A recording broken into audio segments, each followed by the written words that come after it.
Okay, we're going to start because we have no more time that we can spare. Please come on in, have a seat, and we're going to start the 5th National Adaptation Forum. Woohoo! It is a little later than we originally planned it. For those of you who thought we were going to be meeting in Atlanta 2 years ago, sorry that you were there and we weren't. But super happy that everyone is here in Baltimore. And I know there's a lot of people downstairs still registering, and they're going to come on up and join us, and that's going to be fantastic. Okay, so I am here to start things off, share with you what we're up to. I perennially forget to tell you who I am. I'm Lara Hansen. I'm the Chief Scientist and Executive Director of EcoAdapt, and I'm part of the fantastic team at EcoAdapt that manages to pull off this forum every other year. Thanks. So I quickly want to learn something about you all. How many of you, this is the first forum you've ever been to? Okay, everyone in here, look around at those folks. You are here to help them and guide them. Welcome. How many of you have been to every National Adaptation Forum? Woohoo, our recidivists. Okay, so all of you who raised your hand at first, find those people and get tips from them. One of the tips I'm going to start off with for everyone is that the National Adaptation Forum has a deep program. The comment we always get at the end of the forum from folks is that there was too much content, I couldn't pick, it was awful. Please don't write that comment. There's a lot of things in life. Every day you wake up, you make choices about what you're going to do or not do. Pretend this is a microcosm of the world. Pick some cool things. You will not make a bad choice in this program. This program is unique in the world of adaptation meetings in that the entire program content was developed by all of you. You are bringing everything that you have learned and been thinking about and find important to share with your colleagues. So pick something and go to it, and it'll be great, and don't lament what you missed. Find the person who ran the session later and go talk to them, because I'm going to charge you with meeting someone new, so that's an opportunity. Okay, so there's 3 things I'm supposed to share with you. One is that this is a mask-required event. When we first announced this, it was much earlier in the arc of the pandemic, and everyone was wearing masks, and that was important, and we said it is going to be a mask-only event, a mask-required event, and we want to stay true to that commitment to everyone who registered with the understanding that it would be a masked event. Plus, as I pointed out in a session I was in the other day, the adaptation community is smaller than it needs to be. We cannot lose any of you. So please, wear the masks, and it's actually kind of fun because it makes it harder to guess who people are. And it's almost Halloween, so double win. The second item is that there are more of you here than we planned for. So when we planned this event, we thought maybe 500 people would register. We had a little bit of extra room. In the end, Carrie, there are 850 registrants. Is that what we're up to? 868 of you, so that's a bit more than what we planned for when we selected this space. So that's the smiley face. We're asking you to be flexible and roll with things when they're a little bit different than you might have expected them to be. For example, lunch is going to be on 2 floors because you won't all fit on one of the floors to have lunch. So when there's a lot of people in a space, figure out how to maneuver around, and hence another really good reason we're wearing masks. Finally, there's the Story Collider event tomorrow evening. We hope that some of you will attend that on Wednesday night. It starts at 5:45 and it follows the regular programming day. And the goal is to share stories about science in an engaging manner. There'll be a little bit of learning about how to do that. And at our event, the Story Collider Executive Director and co-founder, Aaron Barker, is going to share an introduction to the storytelling expertise they've developed over the years. So a super useful tool. And you can pitch a story to Story Collider. I know some of you did before this event, but you could do it after and then get a recording and create a podcast, although anyone could do that at home with their phone, but this would be more professional and it would seem fancier, wouldn't it? So consider going to that, please. And then there's more things I have to do. I have to move into the thank yous. But before we do that, Oh, right, thank you. Before we do that, we want to acknowledge the place that we are and the people in the place that we are. And Dr. Deb Rudnick of EcoAdapt is going to come up and read our land acknowledgement for us.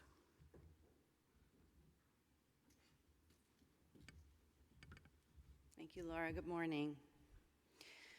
We acknowledge that the city of Baltimore is located on the traditional and contemporary homelands of Indigenous people who care for these lands and waters and have for thousands of years. Baltimore resides on the unceded lands of the Piscataway and Susquehannock peoples, and today many Indigenous people continue to live in Baltimore, including the Lumbee, the Piscataway, Shawnee, Cherokee, Choctaw, Chickasaw, Mohawk, Seneca, and Cayuga peoples. As we work together to address the impacts of climate change, both nationally and internationally, it's important that all of us work towards restoring tribal sovereignty and Indigenous rights to the land. None of our communities can be truly resilient in the absence of the healthy, vibrant communities, Indigenous communities among and around us. Throughout the forum program, you'll see a number of presentations from Indigenous speakers. We encourage you to attend these sessions, learn from our Indigenous colleagues, and become a partner by building solutions that cross cultural bridges. Thank you.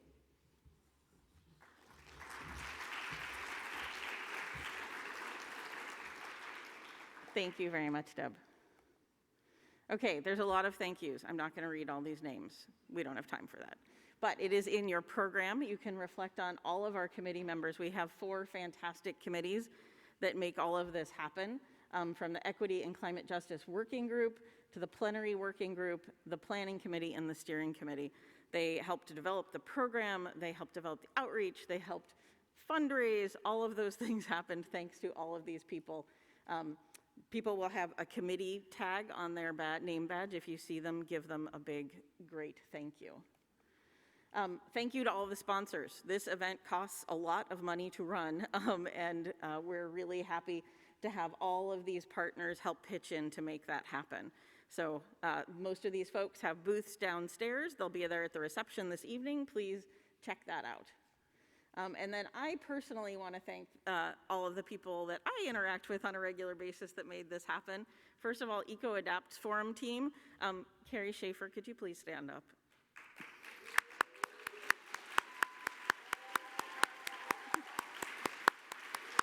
Woohoo! And Eric and Kathy, can you also please stand up? I think Kathy is down at the registration desk pitching in further. That team has done so many amazing things, and anytime a hurdle has shown up, they've found a way around it or over it or under it so that we could all be here today. Huge thanks to the Delaney Meeting and Event Management team. Is anyone from Delaney in here? Yay, Caitlin. Huge thanks for making this happen. And then I want to thank each and every one of you who has shown up here to be part of this event over the next 3 days. You guys are tremendous, and I look forward to learning and meeting all of you.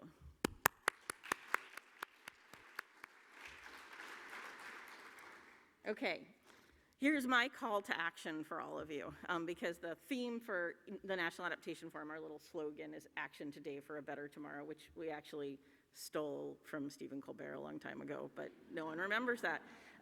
So I want you to keep these 3 things in mind. I want you to, over the course of these days, meet someone new. The whole point of having an in-person meeting, I've been told, is so that you can meet other people and network.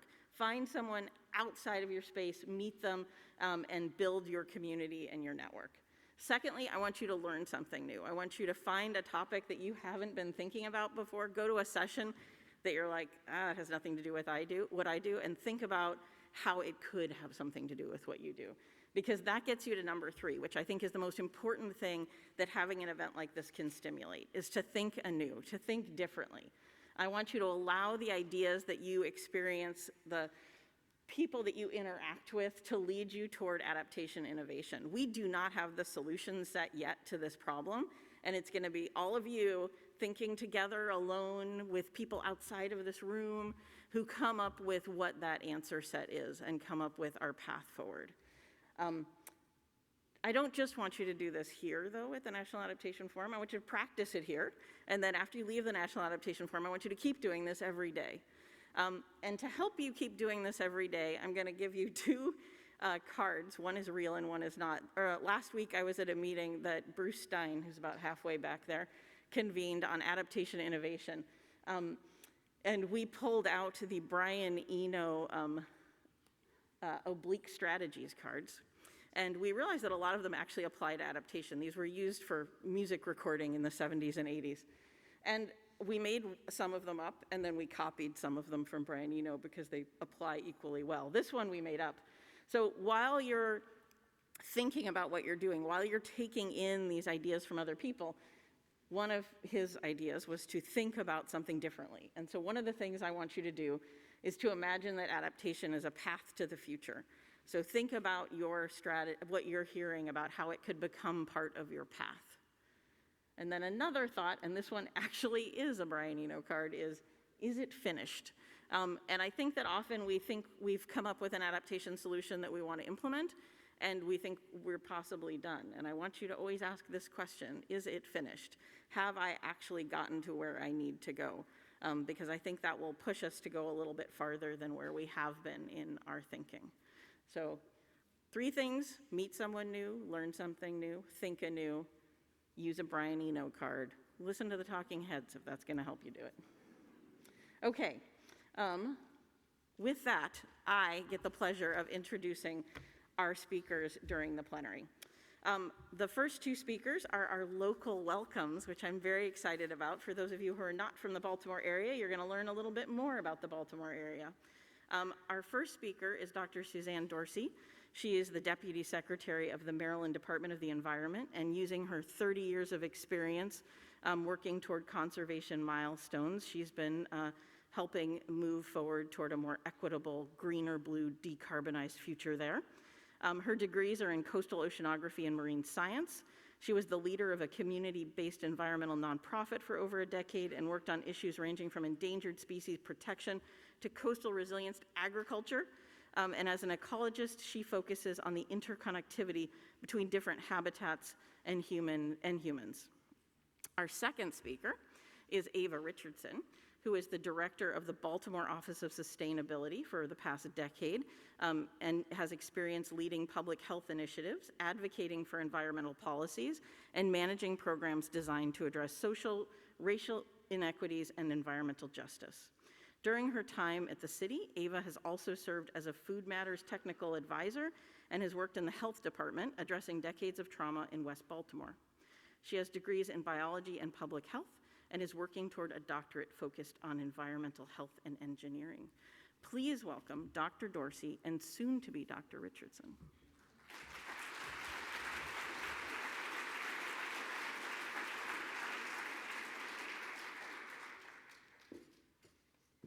Good morning.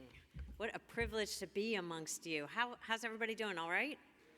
Yeah, it's pretty early.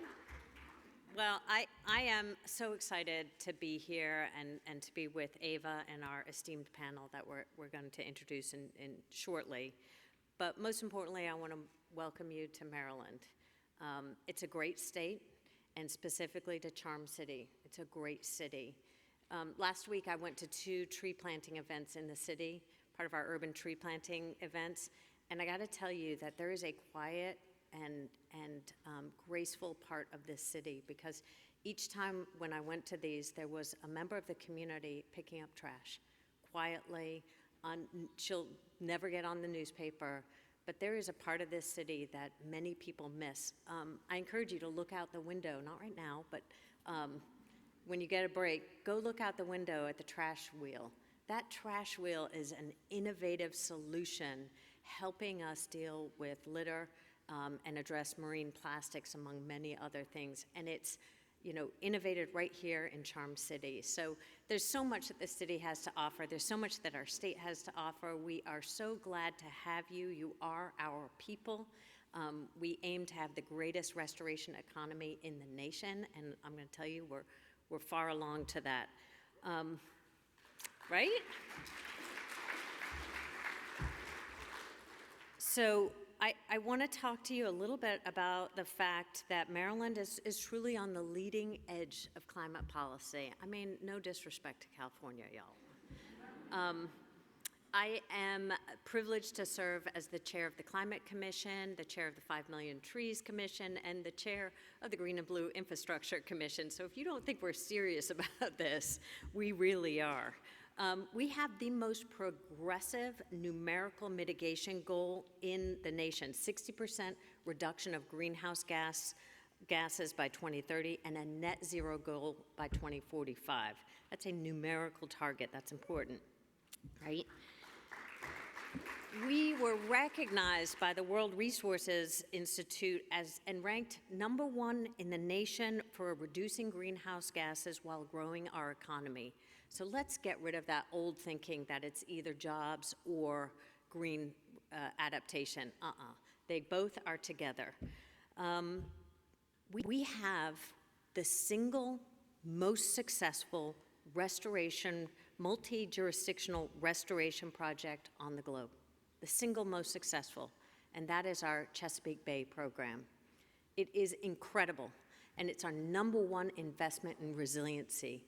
We are just now beginning to see the dividends of this multi-billion-dollar investment. It's incredible. We have a adaptation framework which was developed by the state's Climate Change Commission that has 2 primary goals. #1, protect human health. #2, manage lands and waters. And we do this by focusing on water resources, working lands and natural resources, and protecting critical infrastructure. We are also the place where we passed the Conservation Finance Act. Has anybody heard of Pay for Success or Pay for Performance? Raise your hand if you've heard of that, right? If you haven't heard of it, maybe that's the one thing that you're going to learn while you're here. It is not it's a financing tool that brings in private equity, foundation money, investors' money, and the goal is to use that money to support adaptation and resiliency projects. So take the time to learn about that here. It will change the landscape of restoration. And it started right here. That act, in and of itself, has legally defined environmental outcomes and legally defined blue and green infrastructure. So it's a game changer. It doesn't replace grants, it doesn't replace cost share, but it adds another really important tool to our toolbox. So we have a lot of great things going on in Maryland. We also have some challenges, right? We have the unsingular experience of 2 1,000-year rain events in less than 5 years in Ellicott City. 2 years ago, flooding in our state caused fatalities in communities that have rarely seen flooding. We have sea level rise that's converting thousands of acres on the eastern shore into wetlands. We have rising water tables that are making septic systems fail across large portions of our state. We have heat islands that are exacerbating chronic health conditions and multiplying the impacts of poor air quality. And we have pests that are invading our agricultural lands and our backyards alike. So I do have a keen sense of urgency that I know I share with many of you in this room, and that we've got to be prepared for this future. But I got to be honest with you, that's not what gets me up in the morning. What gets me up in the morning is that we have a once-in-a-century opportunity to change the way we live in this land, to change fundamentally how we engage with the environment that we live within. That's what gets me up in the morning, the work that you're doing, imagining that future that is greener, that is bluer, that is healthier, that manages mental health effectively. That's what wakes me up in the morning, and we get to do it with a laser-eye focus on equity. We have the opportunity to right historic wrongs. We have the important responsibility to start work where we failed to work for generations. And that's on us in the restoration and adaptation world as well. We have failed to work in certain communities, and now we get to center on communities that are overburdened, that are disenfranchised, that have historic impacts of racism.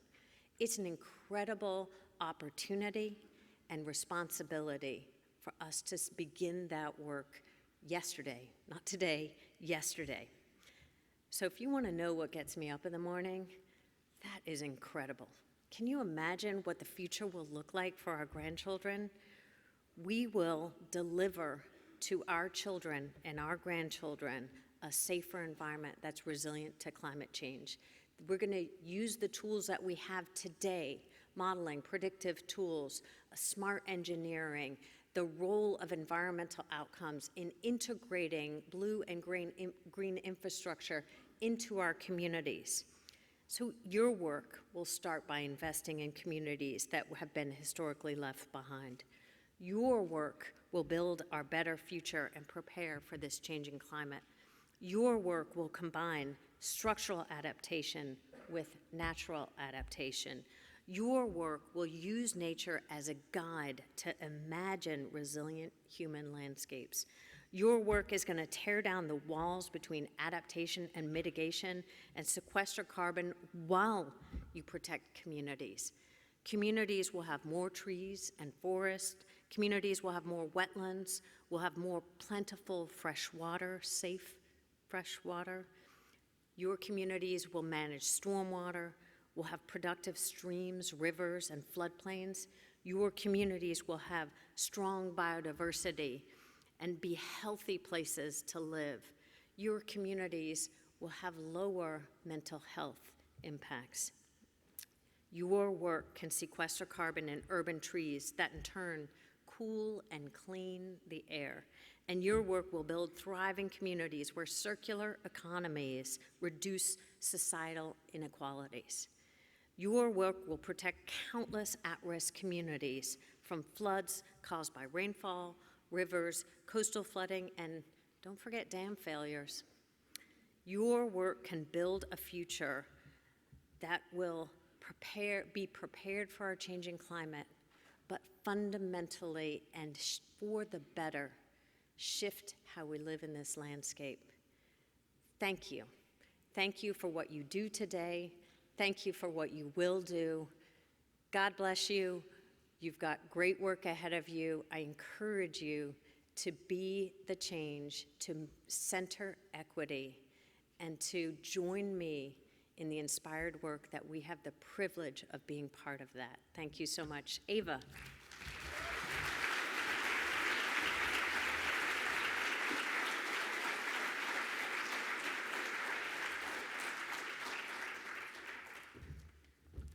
Good morning, everyone. Good morning. Thank you, Dr. Dorsey, for letting me follow you in that amazing speech. I hope I can follow that well.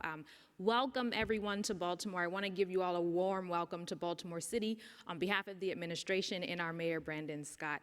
Thank you so much, EcoAdapt, for hosting the forum here this year. My name is Ava Richardson. I am the Sustainability Director for the city, and I am really thrilled that the National Adaptation Forum is taking place right here in the city this year.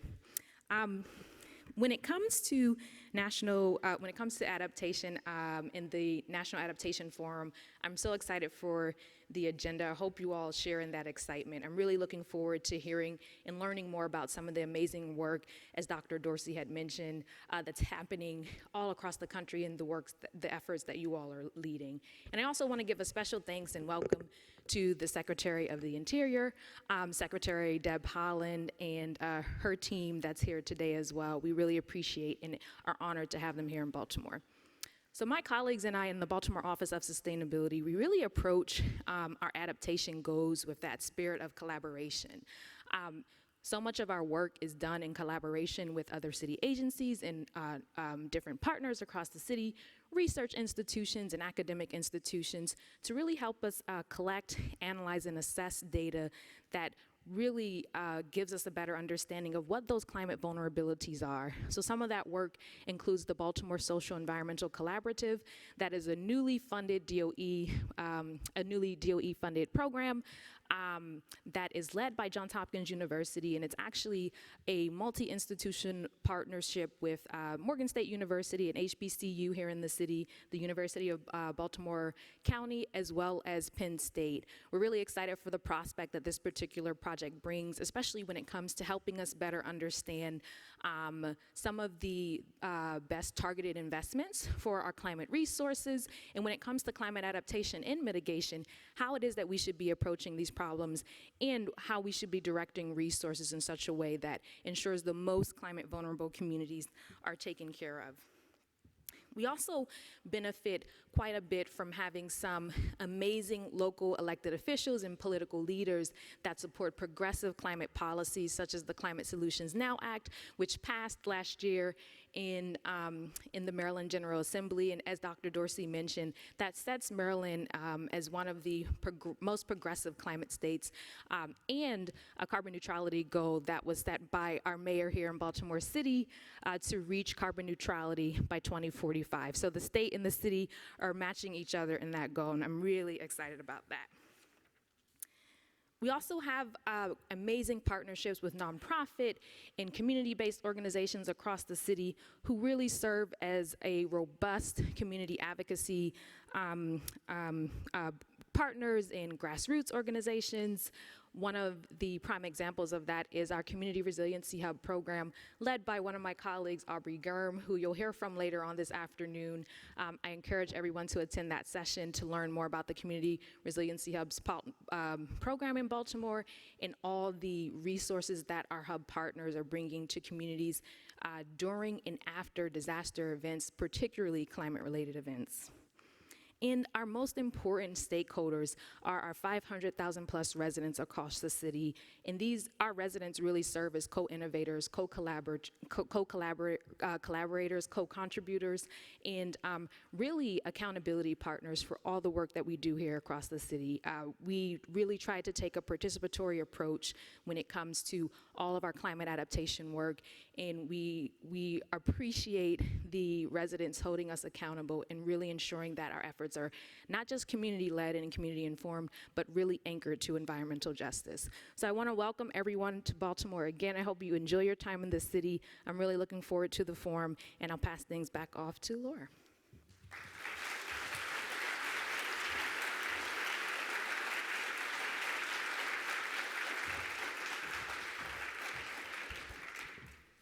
Thank you so much, Ava and Suzanne. That was a lovely stage setting for everyone who's not from the region, and even from some folks from the region. Okay, so now we're moving on to our keynote speaker, and it is a huge honor for me to get to introduce Secretary Haaland. Deb Haaland is an enrolled member of the Pueblo of Laguna in New Mexico. She made history when she became the first Native American to serve as a cabinet secretary. Throughout her career in public service, Secretary Haaland has broken barriers and opened doors of opportunity for future generations. She was elected one of the first Native American women to serve in Congress, and was the first Native American woman to lead a state political party in the country. Secretary Haaland was raised in a military family and is an alumni of the University of New Mexico and the University of New Mexico Law School. During her time in Congress, she held many hearings on climate change, in which many of us here today had the opportunity to testify. As a longtime friend of climate action, we are thrilled to have Secretary Haaland join us today.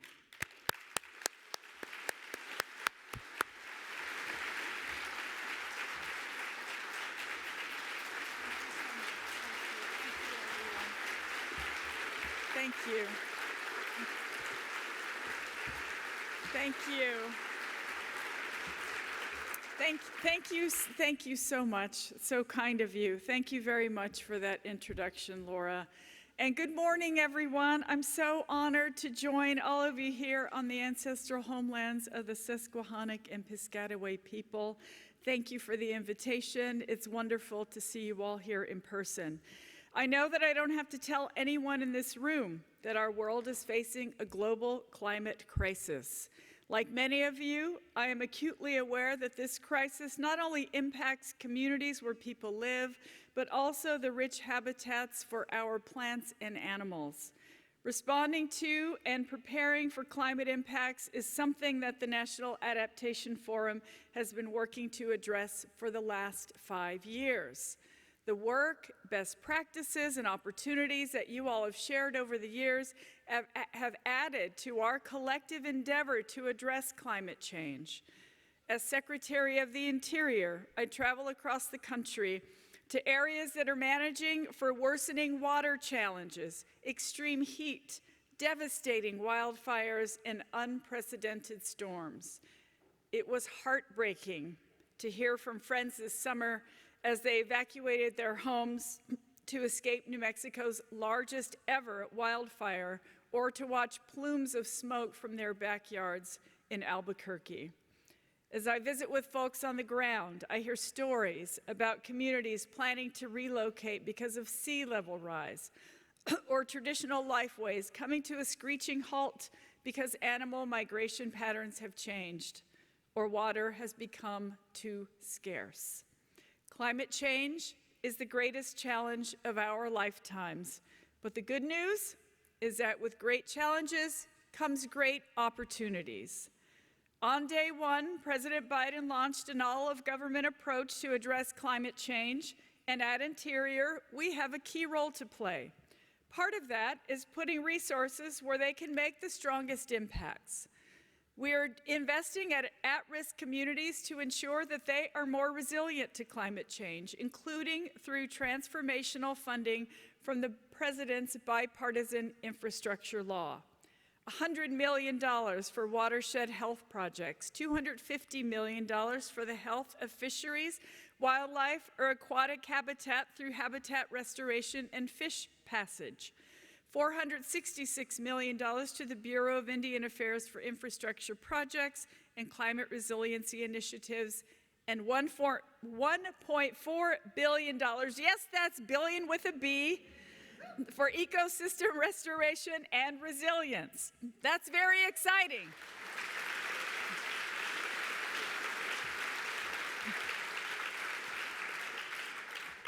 To make each dollar stretch farther, we're harnessing better data that communities can use through satellites and mapping, and we're incorporating indigenous knowledge in our land and water management policies.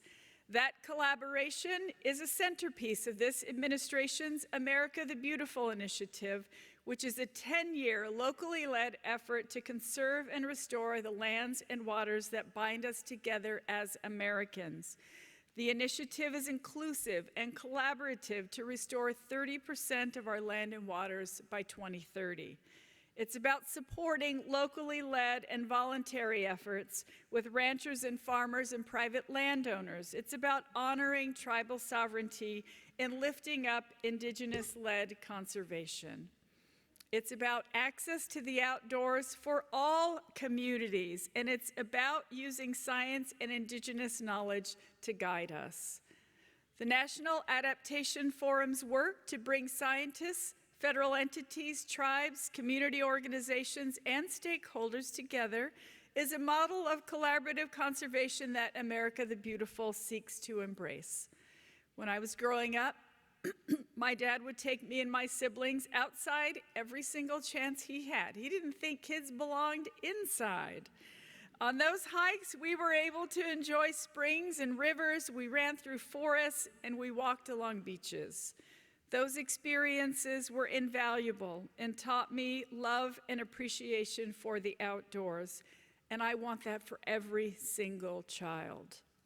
Similarly, it was during the time spent with my grandpa in Mesita, the small village where my grandparents lived on the Pueblo of Laguna, that I learned our obligations to steward the earth. I would spend summers in the cornfield with my grandpa, where he passed down our agricultural traditions to me as we tended the cornfields that our Pueblo has cultivated since time immemorial. He taught me about how precious water is, about how the snow in the mountains fed the river, which then fed our fields. He taught me to take from the earth only what we can use and not more. Indigenous knowledge has been practiced and passed down over millennia. And as we face the climate crisis, it is an invaluable resource that must be acknowledged and elevated. I know that the National Adaptation Forum recognizes the value of Indigenous knowledge, and I'm proud that we are all here together at this event. I encourage everyone to continue to partner and leverage the invaluable knowledge that the first stewards of this continent carry with them. Together, I know there is nothing we cannot achieve. From wildfire prevention to managing drought and famine, for millennia, our ancestors used nature-based approaches to coexist with mountains and deserts, oceans and rivers, plants and animals alike.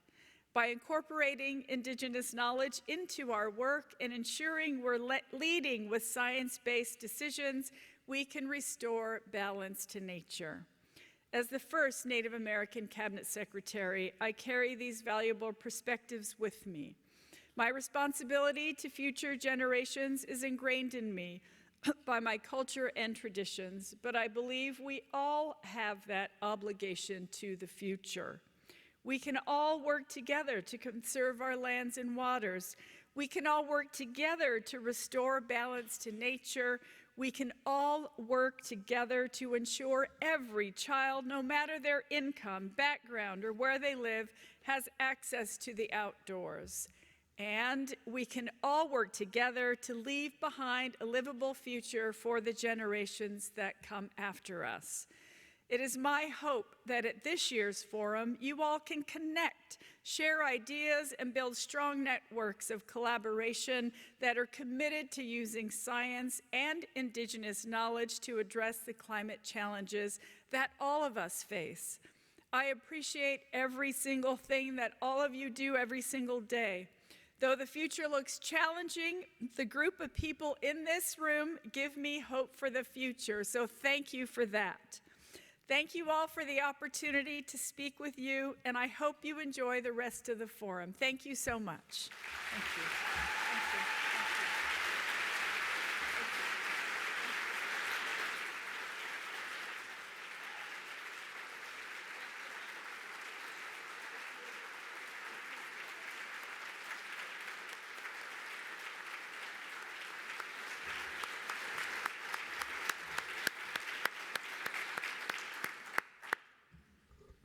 That was incredible. Frequently, you have people come and speak and you say, are they going to be on message for us? And we knew, to be honest with all of you, one of the reasons we're holding this event in the greater DC metro area, and I apologize to Baltimore that I just said that, in the Baltimore area, was because we had hoped that we could get Secretary Haaland because she is such an amazing woman. So maybe she can hear us if we applaud her again.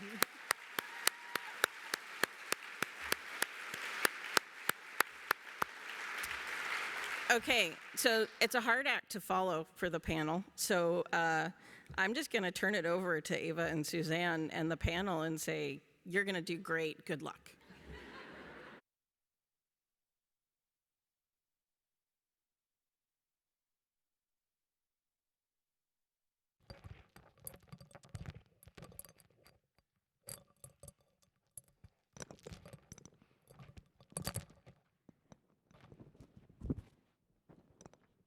Definitely a hard act to follow, but I feel like this group is up to it. Hey, Eric.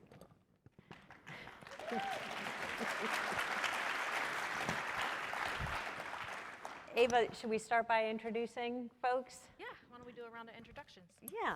All right, I'll start with Eric right here. Mr. Eric Letvin serves as the Federal Emergency Management Agency's Acting Assistant Administration for Mitigation, and he directs FEMA's pre- and post-disaster mitigation programs that support sustainable disaster-resilient communities to avoid or reduce the loss of life or property and the financial impacts of natural hazards. Mr. Eric Letvin.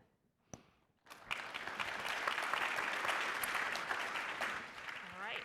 And next we have Keelin Kuipers. She is a deputy director at NOAA's Office of Coastal Management. Previously, Kuipers served as the chief of policy planning and communications division in NOAA. In 1999, Kuipers began her NOAA career by working with states to support both national coastal zone management and coastal non-point pollution control programming in the Office for Ocean and Coastal Resource Management. Other NOAA roles that she has filled include Special Assistant to the Assistant Administrator of the National Ocean Services Ocean Service, and Manager of NOAA's Coastal Storms Program and Resilience Lead for NOAA's Coastal Goals. So thank you for being here. Next up, Trey Reffett. Trey is the Senior Advisor for Disaster Recovery in HUD's Office of Community Planning and Development, working to strengthen the department's approach to disaster recovery, adaptation, and resilience in low and moderate income communities. He spent the past 16 years focused on improving federal investments in community, social, and social, and structural resilience in senior advisor roles at HUD and the offices of U.S. Senate Majority Leader Harry Reid of Nevada and U.S. Senator Brian Schatz of Hawaii.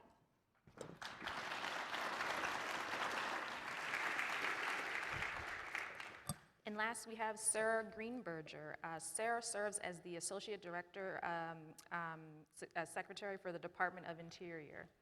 Prior to joining the Biden administration, she was a Senior Vice President for Conservation Policy at the National Audubon Society. Sarah joined the Audubon Society after serving at the Interior for 5 years as a Senior Advisor and Counsel to Secretaries Ken Salazar and Sally Jewell. She has also served as Legislative Counsel to Senator Ben Cardin and was a clerk to Judge David S. Tato on the U.S. Court of Appeals for the D.C. Circuit Court. Sarah was a middle school teacher at the Bronx Preparatory Charter School and a Peace Corps volunteer in Zimbabwe. Thank you so much for being here.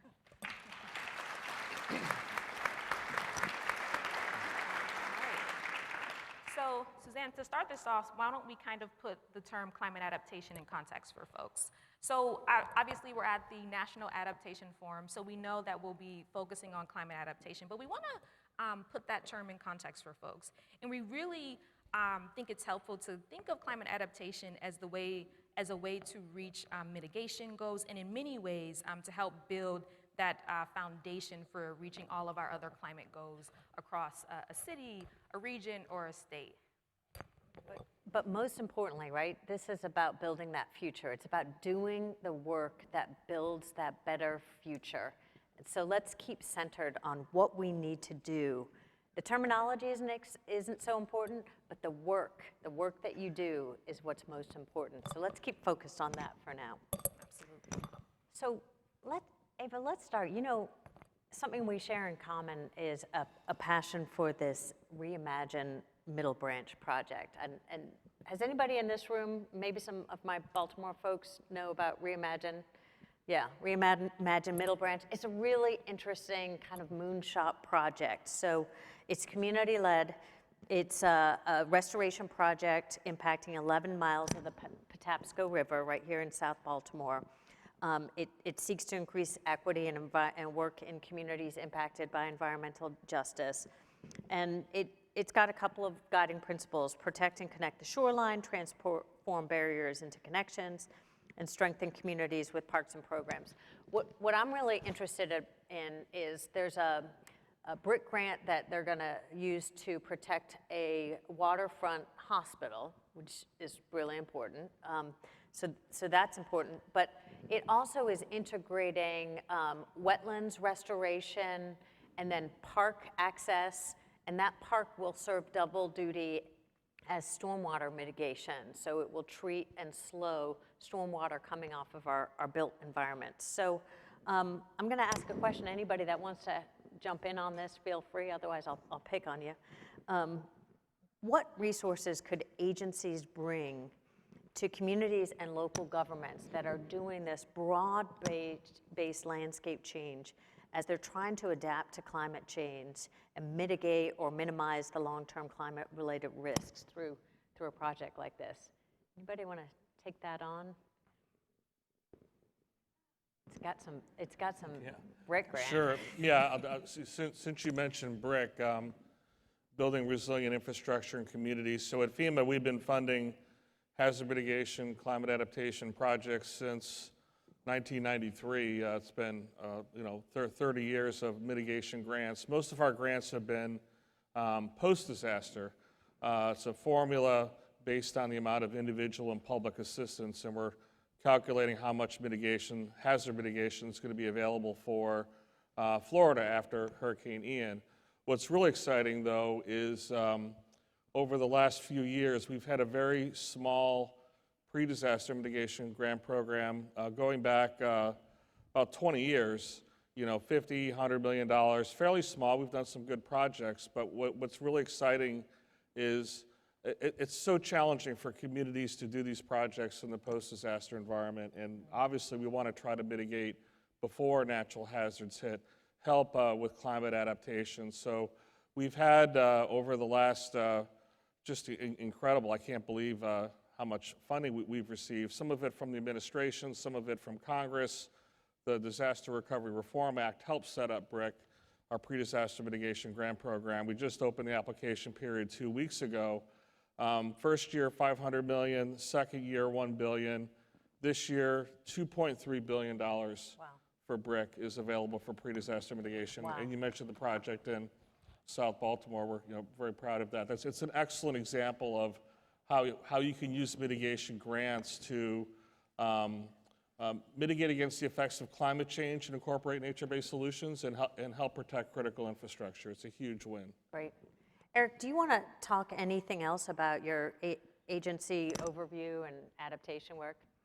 Yeah, one thing that comes up at the National Flood Insurance Program, there's 3 legs of it. There's mapping, there's insurance, and floodplain management. I'm responsible for floodplain management.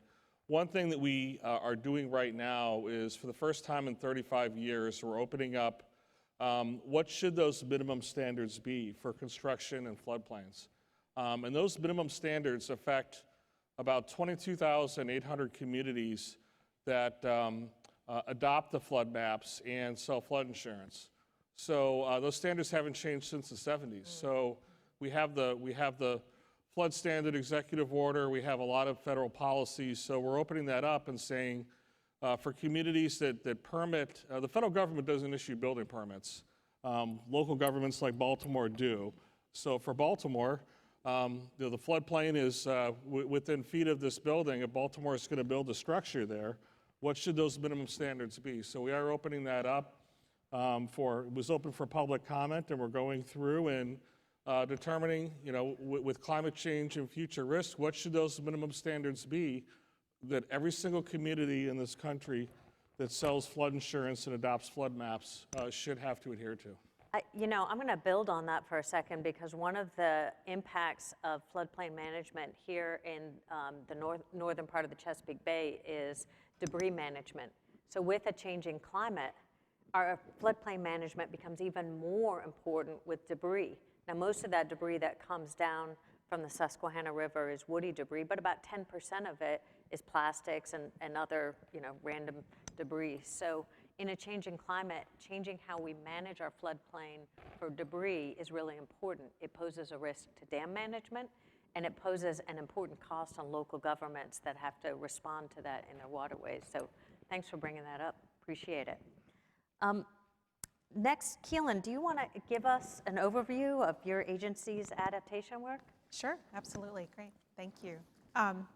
So NOAA, the National Oceanic and Atmospheric Administration, is kind of at its heart is a science agency, but our mission also, of course, does include stewardship and service as well. So when we think about science and science needs and information for climate adaptation, that is, I think, a very core part of our mission, providing data that goes into decision support tools, information that can help support planning, implementation, monitoring of projects, so that whole range. But we're also looking at that together with the way that we're delivering information, the way that we're engaging and working with communities around these issues. And so I know we'll get into this a little bit later with sort of the great opportunities we have with the Bipartisan Infrastructure Law and the Inflation Reduction Act, but a lot of this really does build on, for us, the work that we've been doing for quite a while now, decades, around climate adaptation. So a couple things I would want to highlight include the technical assistance, trainings, workshops that we provide. This is done both at the national level through platforms like the Digital Coast platform, our Climate Resilience Toolkit, but also very much regionally and locally as well. So we have partnerships through the National Sea Grant Program, State Sea Grant Program, do that on a day-to-day basis, providing that outreach. We have climate regional service directors in NOAA that are working with communities and partners on a day-to-day basis. And then we also have direct partnerships with state government primarily, right? So here in Maryland, right, we've got the Maryland Coastal Zone Management Program. And those programs really are, they address a wide range of coastal management needs, but climate adaptation, I would say, is very much at front of mind for all of those programs these days. And Sarah, your comments about what the state of Maryland is doing around climate adaptation, I know falls very nicely into the goals and missions of that program as well. We also manage the National Estuarine Research Reserve System, which I'm proud to say is now up to 30 reserves, with the Connecticut Reserve just being approved this year. And we're really looking forward to being able to build on that work as we get into the implementation of these new dollars that are focused on both these programs, but also too on some new and exciting things that we're going to be doing to really, I think, just really be a game changer when it comes to climate adaptation for the work that NOAA does with our partners. Great. Trey, how about you? How about an agency overview? Yeah, so HUD manages the largest federal investment in low and moderate income communities, primarily for community planning, affordable housing development, and funding for vulnerable communities specifically, sheltering services, housing services, and other supportive services for persons experiencing homelessness. Recently, so in order to use those funds, communities have to develop a consolidated plan that projects out how they're going to use their HUD funding to meet the needs of their communities. Recently, HUD has required communities to describe how these vulnerable populations are at risk to climate change and natural hazards and how they're going to address those. So that will shape how these communities use funding and bake in climate adaptation and mitigation into their annual projects going forward. In addition to that, HUD works with FEMA partners on disaster recovery. Currently has $72 billion in active and soon-to-be active grants for disaster recovery and disaster impacted communities and mitigation. And through that encourages significant investments in low-income communities for climate adaptation to prevent future loss of life and future climate risk. In addition to that, the department has a huge investment in data collection, and collecting best practices and providing assistance to communities in planning. They recently released a climate resilience toolkit that shows communities how they could address some of the most challenging risks that they're facing, whether it's extreme heat, flooding, landslides, erosion, and how to use HUD funding in partnership with other both local, state, and private and federal funding to meet the needs of their low-income and vulnerable populations. In addition to that, the Federal Housing Administration backs a significant portion of mortgages in this country, and it is reviewing and encouraging investments in adaptation and risk reduction to make sure homes aren't impacted by extreme heat, flooding, and other natural disasters. A lot of the information that we get comes via our partners at NOAA, FEMA, and other federal agencies to provide back down into communities in usable ways to shape their federal investments. Thanks so much. Before the panel, we were talking a little bit about the relationship between people experiencing homelessness and issues like litter, and litter and its connectivity to, in Baltimore, occasionally it blocks and it causes flooding because it blocks the stormwater. So, I think it's really fascinating how we really try to break down the barriers, the silos between agencies, and I encourage you to think about how we can connect these dots. I do think there's a strong connectivity between environmental well-being and housing and making sure that we're addressing the needs of our communities, you know, with effective and safe housing. So thank you. Sarah, would you like to give us a little overview? Sure. Hi, everyone. Thank you for having me. I have the privilege of working for Secretary Haaland every day, but I think this is the first time I've had the burden of trying to follow her and speaking to a group of people, so bear with me. So, you know, the Department of the Interior is a really sort of fascinating and diverse agency, and I think primarily when we think about adaptation, how we approach it, it's in large part as your neighbor. I mean, we manage over 500 million acres, that's nearly 20% of the nation's land base, and 2.5 billion acres offshore. We provide supply water to 17 states, that's 15% of the hydropower of the nation, and we provide water that produces over 60% of the nation's vegetables.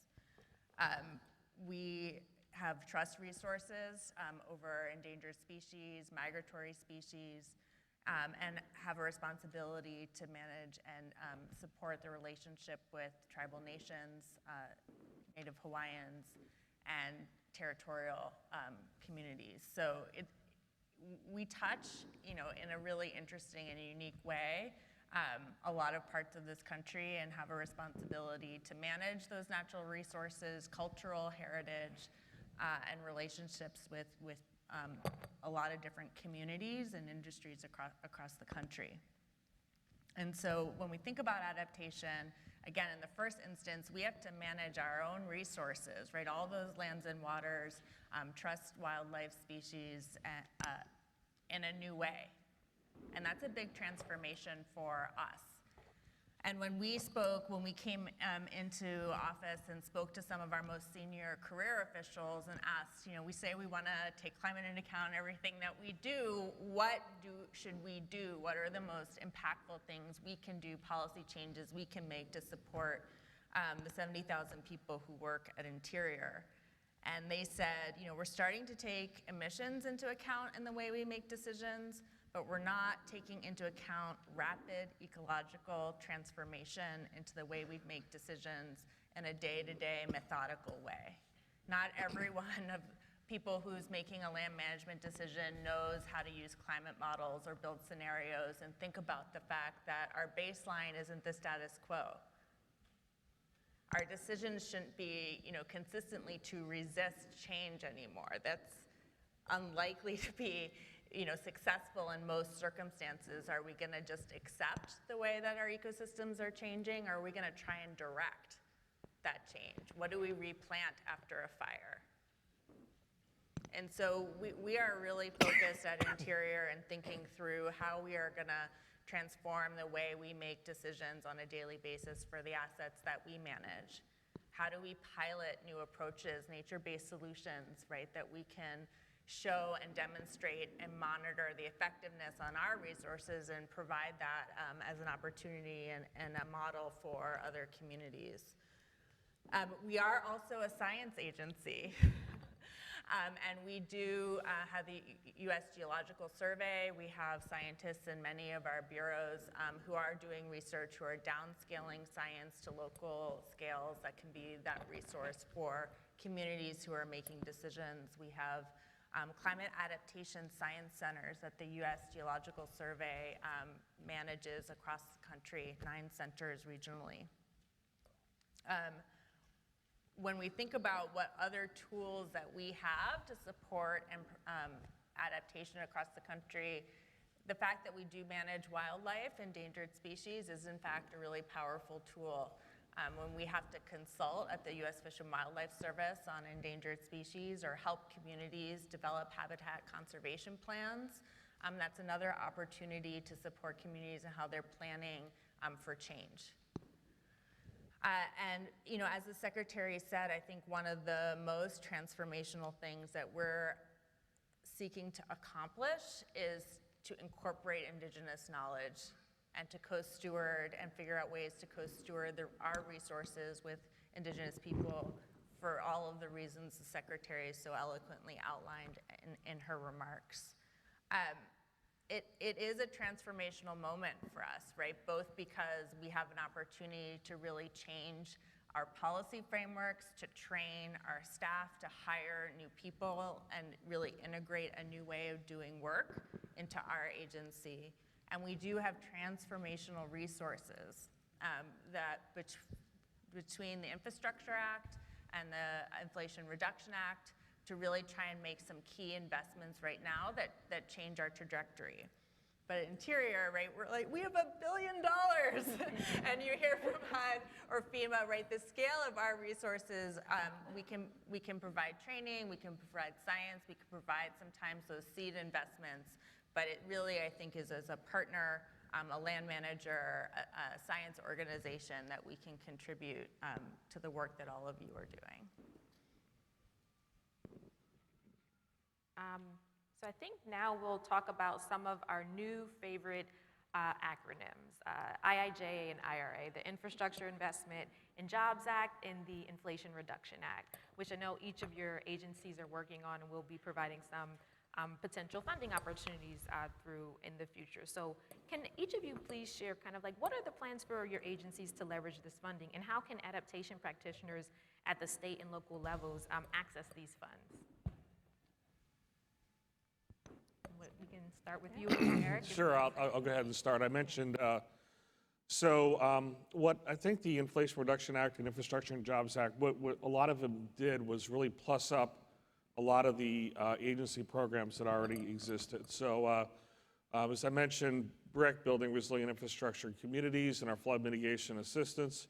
Flood Mitigation Assistance Program helps mitigate homes or businesses that are owned by policyholders, and we had roughly $200 million a year for that program for a number of years.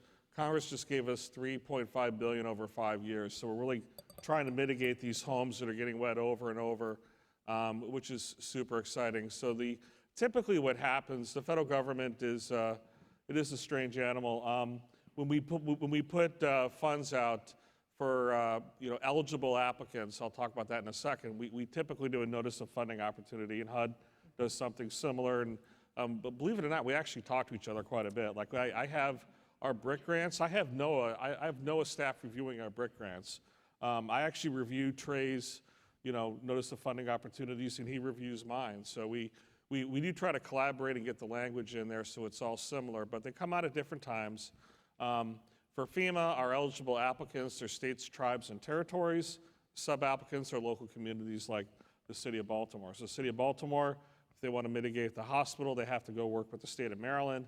The state of Maryland submits the application to us. So what the two recent pieces of legislation did was really plus up two of our pre-disaster mitigation grant programs. The other thing I just want to mention real quick, and we're all working on this together, it has a wildfire commission that is in there. So that is something that's really needed. I think they had their first meeting in Salt Lake City a couple months ago. So all the agencies and the private sector, nonprofits are all working on this by law commission report on wildfire. So that's something that's new and exciting that it's actually a pretty aggressive time frame for us to publish that. So that's going to have a lot of recommendations that could lead to perhaps new programs and new funding or what have you. So that's something we're all working on together.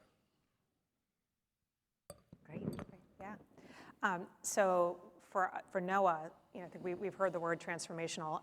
Both of these pots of funding are really, truly transformational for our agency. So just to kind of give you a little context, our annual budget's about $7 billion.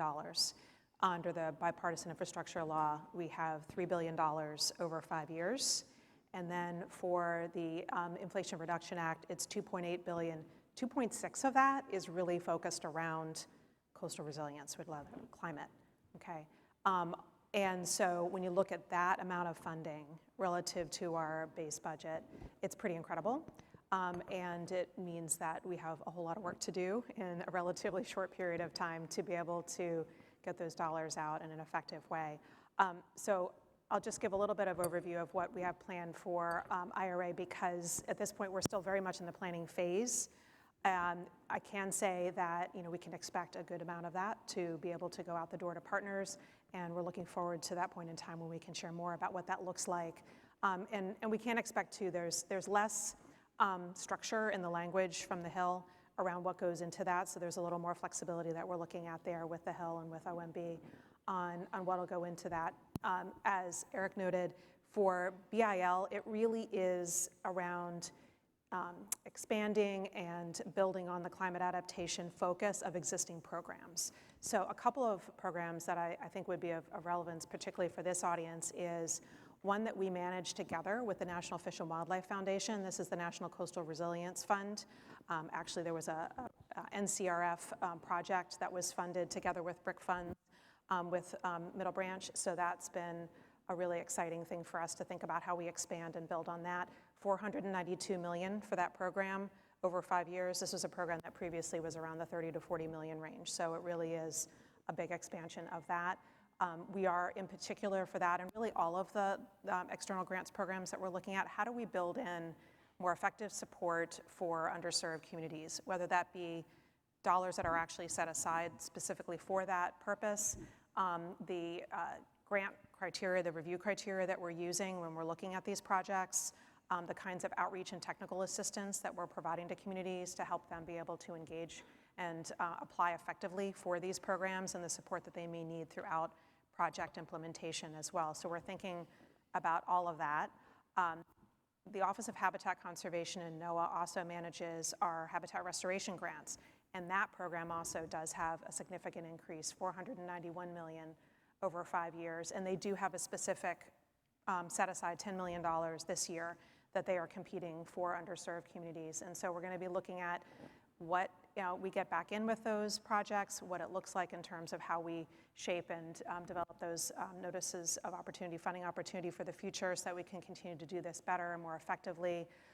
But one thing that we're finding is we are really very much in that learning stage, right? So we want to maintain that flexibility and get that feedback from you all as we go forward. Both of these programs are open to a whole range of partners, can be nonprofits, can be academic institutions, state and local governments, community organizations. So those are really broad. There are a couple of other programs that are more specific to the state coastal management programs and the research reserves that I mentioned earlier.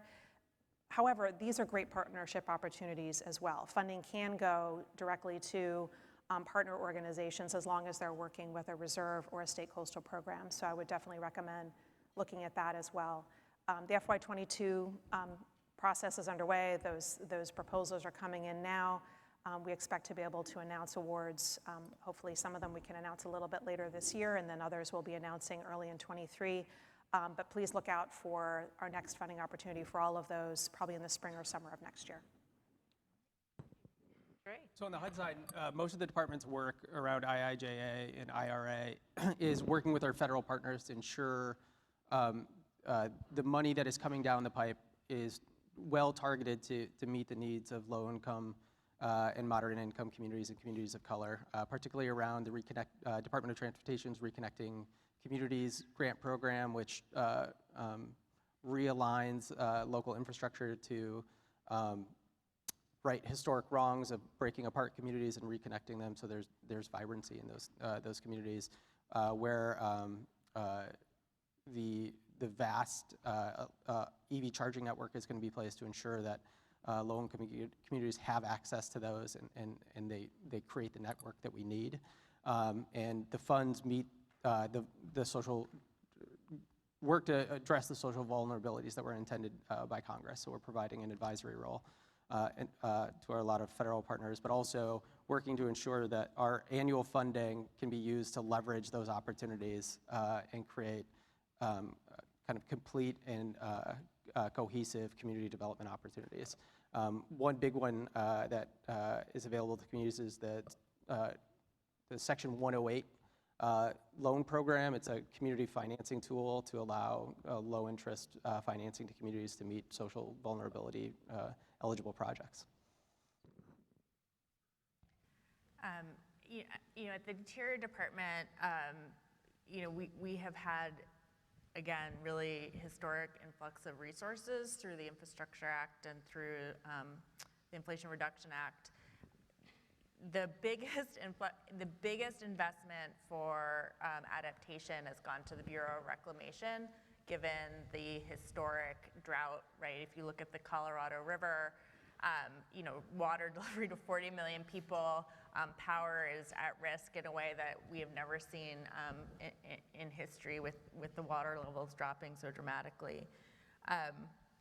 So we had over $8 billion in the Infrastructure Act and another $4 billion in IRA that have gone to reclamation to work with communities in the West around revolutionary, the intention, investments in a different water future, how to find water savings, recycling, et cetera, as well as address, you know, the immediate crisis. And that's a little bit of a sort of a scale on its own in terms of the investments that we've received. And so I think with the rest of the resources that we have, we're really looking to think about how can we make those transformational, right? The need so far outstrips the resources that we have. How do we make sure they're in line with larger plans, conservation, restoration, adaptation plans in states and communities and regions, align with our federal partners? So some of the opportunities that may have impact or relevance here, there is really historic investment for tribal nations to invest in adaptation, resilience, and relocation. And so we are looking for and identifying a couple of pilot opportunities to really work with federal partners, because it will take other agencies' resources to relocate some tribal communities, probably one in Alaska, one in the lower 48 to begin. And we have, as the Secretary noted, over $400 million to the Bureau of Indian Affairs, another $200 million in IRA to work on and support tribal adaptation, including those relocation pilots. Between the Fish and Wildlife Service and the department, we've received that $1.4 billion that the Secretary indicated for restoration. And so that's a mix of fish passage, $255 million to Fish and Wildlife Service for fish passage, and those are building on partnerships and restoration strategies that have existed around the country and now finally have funding to implement. There's $905 million over 5 years that went to the Department for Restoration, and maybe of most significance is a grant program for states, tribes, and territories to do restoration. And those resources, we've partnered with the National Fish and Wildlife Foundation, and we're lucky enough to get other agencies to contribute some funds to complement our resources, and the America the Beautiful Challenge. And we had our first RFP over the summer, and we had about $80 million available between all three agencies. A little over $78 million of that was our resources, and got $1 billion worth of proposals. So I think it's just really indicative of the need, and even with this huge influx of resources, the challenge that we'll have to partner and find opportunities to work together, to leverage and demonstrate that these investments work, so that we can get more money in the future. So there's the Fish Passage Program, there's the America the Beautiful Challenge, which are, I think, two of the most significant outward-facing restoration investment grant opportunities that we have. The others are regional. I would say, like NOAA, a lot of the other resources will go through our agencies for investment in our resources, but again, have huge opportunities to partner with communities through stewardship agreements, good neighbor agreements, and we are entering into collaborations with NGOs, universities, state governments, and others to help invest in those restoration and resilience opportunities. When we think about the historic nature of this investment, obviously it's the dollar amount, right? The amount of funds that's being infused into communities, but it's also the framing, that center and focus on indigenous communities, that center and focus on environmental justice, and Justice 40 and how that frames a lot of it. And Suzanne's gonna ask you all about the Justice 40 initiative. Yeah, there are, you know, again, this incredible once-in-a-century opportunity. Let's not get too comfortable listening to the amount of money that they're talking about. It is awe-inspiring, and again, the opportunity that we have to really think about this Justice 40 and center equity. Can you talk, can somebody start, and how do we take these priorities, these equity priorities, these values that we all share, and embed them into the federal government to ensure that we have continued sustainability? Anybody want to start with that? Yeah. So this is definitely a question that is front of mind for us, those of us that are planning these programs within NOAA, because while the investment that we're looking at here is historic, it's, at least right now, it's temporary, right? We get this for the next 5 years. It's an incredible opportunity, but what happens when that funding goes away? We want to make sure that there is an opportunity for lasting, sustaining impact here. And one of the areas that we're looking at for that is around how do we support underserved communities, low-income communities of color, looking also at indigenous communities as well. How do we support them effectively? This is an area that I will say is newer for NOAA. Certainly it's been a value and important to us as an organization for a long time, but we don't necessarily have the same experience, particularly with tribes, for example, in the way that DOI does. And so huge shout out to Bureau of Indian Affairs for helping us out in this, particularly this year as we're getting started. We're looking at that now in terms of, as I mentioned, how do we incorporate that kind of lens and look into how we're reviewing projects, how we're supporting different groups to be able to come in and successfully compete for dollars? How do we create opportunities for programs that are specifically oriented towards those groups as well? And so we're going to be looking for feedback from the community, from all of you, on how well we do that. What are some ways that we can be able to build that in and sustain that with the existing programs that we have in the future as well? We also have a fish passage program, right, within NOAA, in the Fisheries Service, and there's $400 million for that in the BIL legislation, which includes a specific set aside for tribes. So we really are excited to see where that goes and how we can improve that program and build its effectiveness over time in that area. Great. Yeah. So I want to reinforce the success that we've had in shifting the dialogue around federal investments. If we look at the IIJA, and specifically the changes that were made in that piece of legislation to how transportation funding is distributed, we've gone an incredible distance in human centering those funding formulas and those competitive formulas, away from a throughput model to how the lived experiences of those communities and addressing the inefficiencies that previous federal investments have created in the system or the inequities that it has. So I think we should all recognize the hard work we've all been doing, change the dialogue in such a dramatic way, even from 5 years ago, the last time the highway bill was reauthorized. And I think taking that to heart, that the narrative can change, the Overton window has changed in something that is so foundational to our federal government, should give us all hope, because that was the bipartisan infrastructure bill. It was a bipartisan acknowledgement by Congress that we need to be more human-centric when we're making funding decisions. I think that's pretty incredible.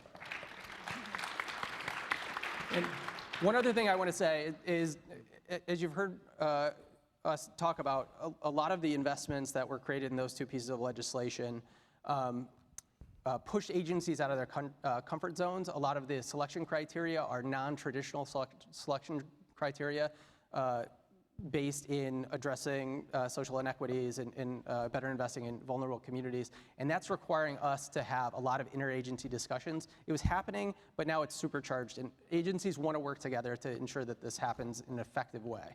But what too often happens is at the local level, you all aren't talking to each other. And there is not that cross-collaboration to maximize the value that federal dollars can have. We can't leverage multiple funding streams in order to have the biggest social impact. So that is one challenge I would put to you, to ensure that you're talking to people in the housing space in your communities, the people in the community development space, the emergency managers, to ensure that people at least know who they are. So they know when they're applying for grants, to make sure if there's an opportunity to collaborate or to leverage actions that can happen. Because it is unfortunate, and Eric knows this in the hazard mitigation and disaster recovery space, too often you're talking to a grantee, and a local government is not talking to just one other office in that local government. And one aspect of recovery is missed as a result of that lack of communication. And I know everybody's busy, but this is a historic time, and we're trying to remove those silos at the federal government, and we need that of our local partners as well. And Trey, I think you opened up a door for a shameless plug. We'll be talking about that in a session this morning at 11:30 with Baltimore City's Sustainability and Resiliency Subcabinet, a model for good governance, and how we enhance cross-agency collaboration. We bring together 100 different city employees from tens of agencies across the city. So it's a great point, and we need to see more of that cross-agency collaboration. I'm so glad that our federal agencies are modeling that. So. Great, but the other side of that is, and Sarah, you touched on it, and I'd love for y'all to consider this as well. Some of our rural communities that have very limited staffing resources or staffing expertise need technical support.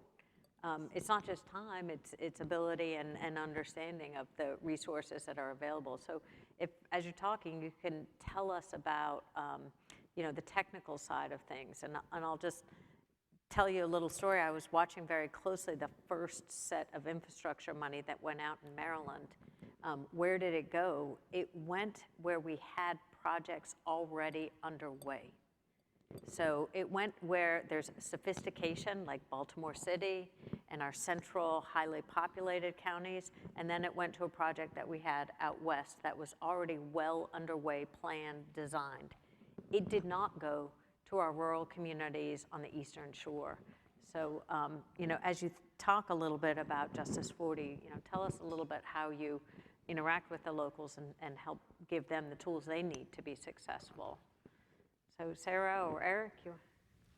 Yeah, I think, reflecting on my career, I think one of our performance measures at FEMA was obligations of dollars, and I think that was maybe the wrong way to look at it.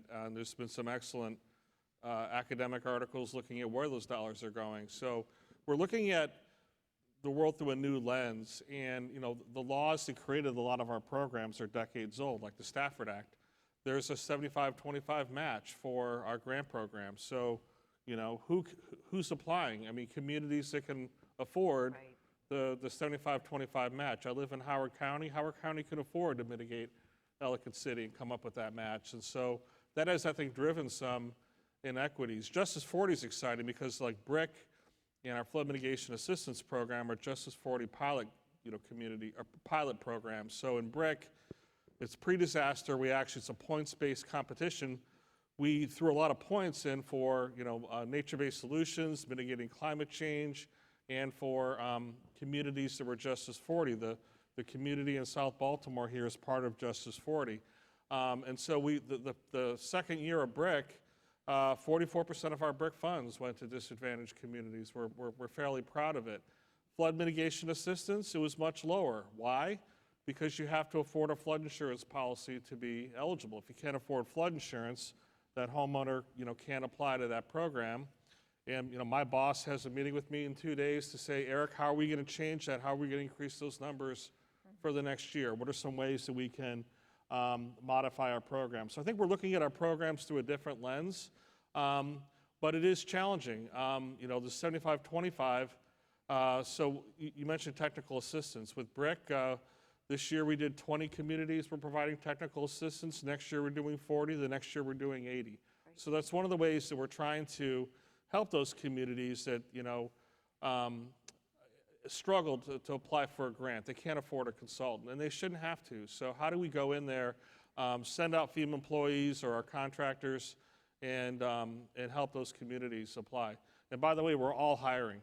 Like all these dollars that we have, but I will tell you, one secret, I'll say it up front. we don't have the staff right now to run all, to get all these dollars out the door. So we are hiring, all of us are hiring like crazy, usajobs.gov, if you all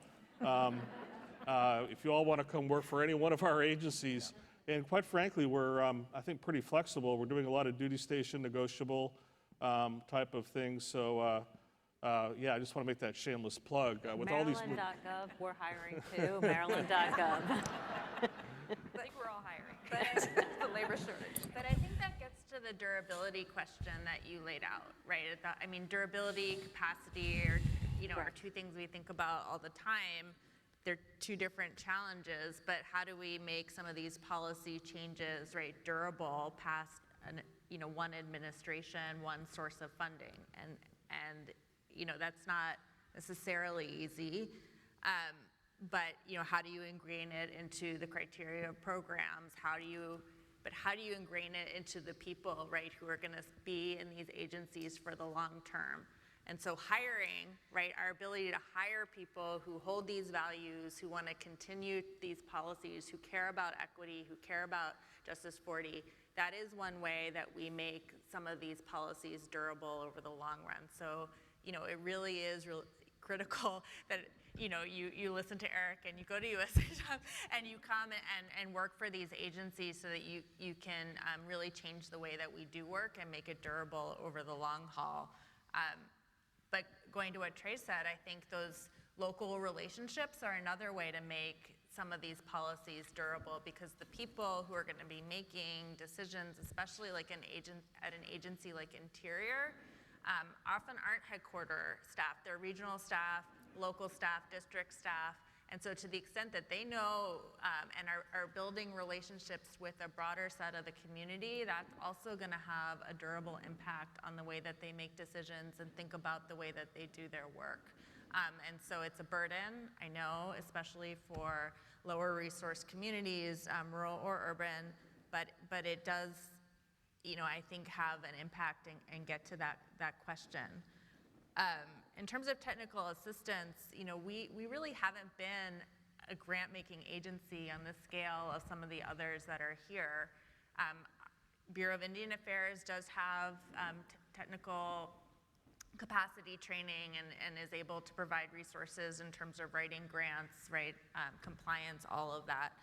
But in terms of sort of making this change and setting expectations and changing the way we think and building new relationships, we similarly, when we did the America the Beautiful Challenge with those resources for restoration, said we're going to set a goal of 10% of those resources going to tribes.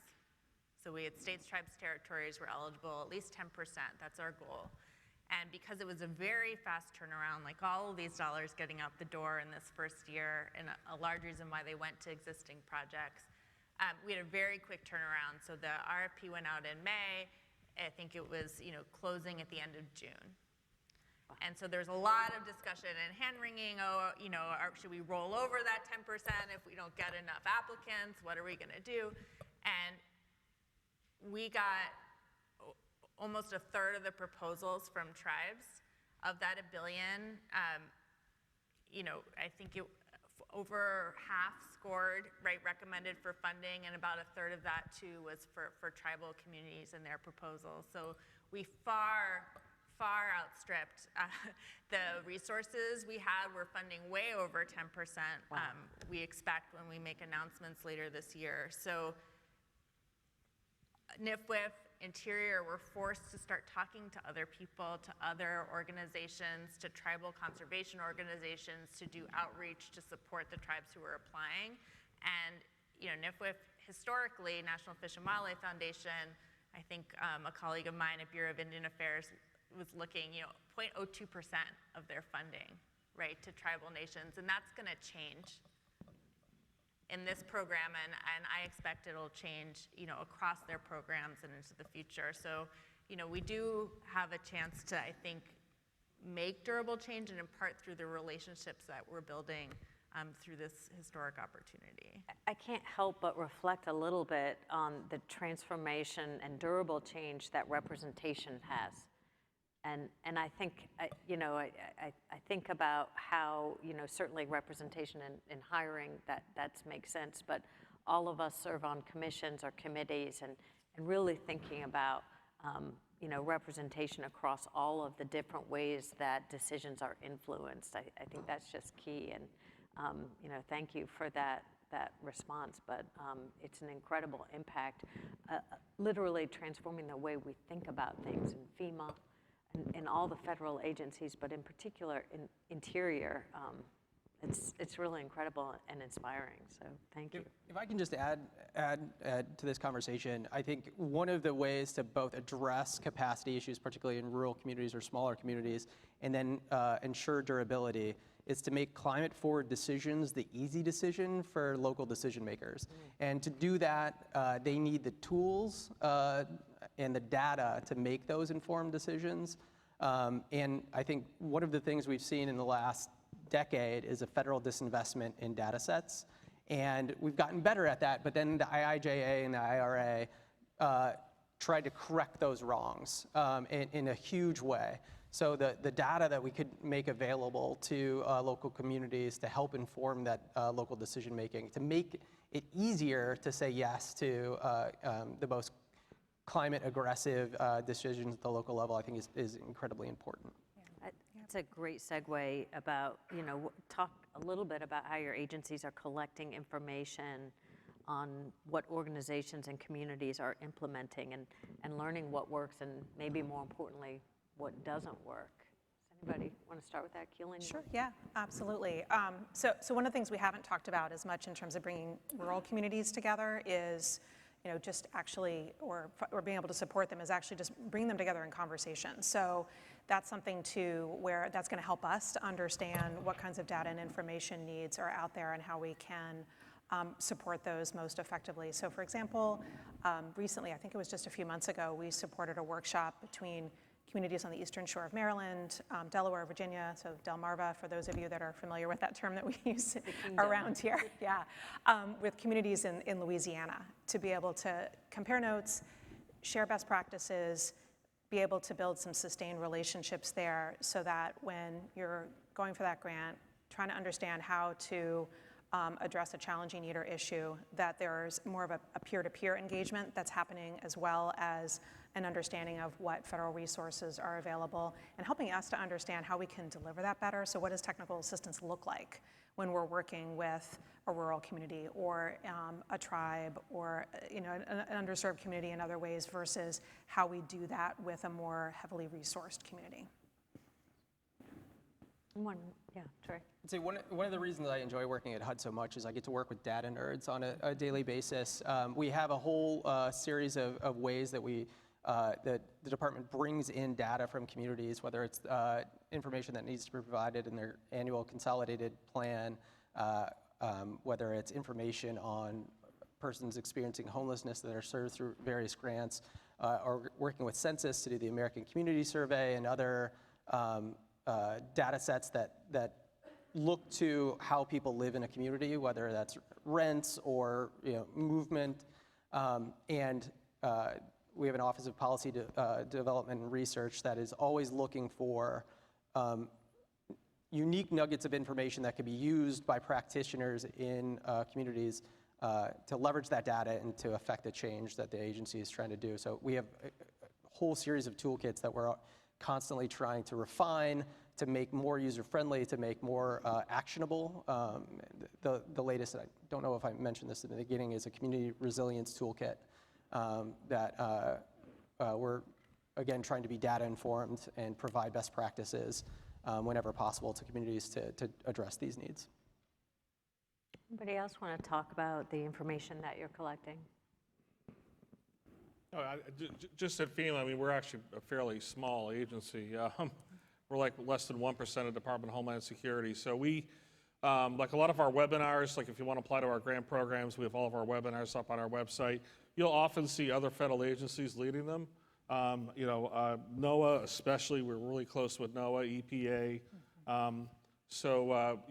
We're not a science-based agency, but we know where to go to get that information. So we really rely on our other agencies to help guide in terms of communities, like what data should they use, what sea level rise model should that community use. I mean, we'll go to NOAA and have them work with us. So I'd say really not to try to duplicate. And we are trying to increase the climate literacy of the FEMA workforce. That's a big thing we're trying to do.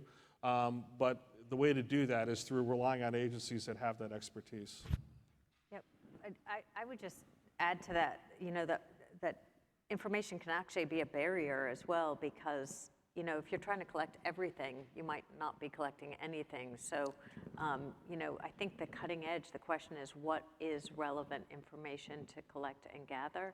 And I know at the state we're struggling with that. Yeah. Sarah? And at what scale, right? Because it's like collecting information on every single project can be, right, an overwhelming and impractical burden, right? And there's always a struggle between how much money is going to go into the project versus monitoring its success. And I think, I was in my sort of last go around in the Obama administration got the opportunity to work on Hurricane Sandy, and we at Interior, again, sort of got a huge pot of money unconnected to any existing program to work on mitigation investments, and we did some of that internally, but again, in a partnership with the National Fish and Wildlife Foundation, did an external-facing grant program and set aside a pretty significant amount of money for monitoring the success of the projects, and not every project, but a good suite of projects, because this was a one-time,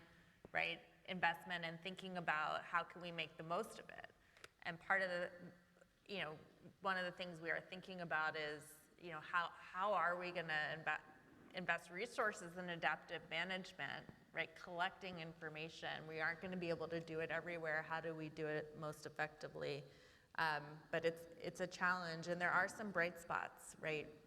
Where I think what we're piloting approaches that hopefully we can demonstrate their success and expand.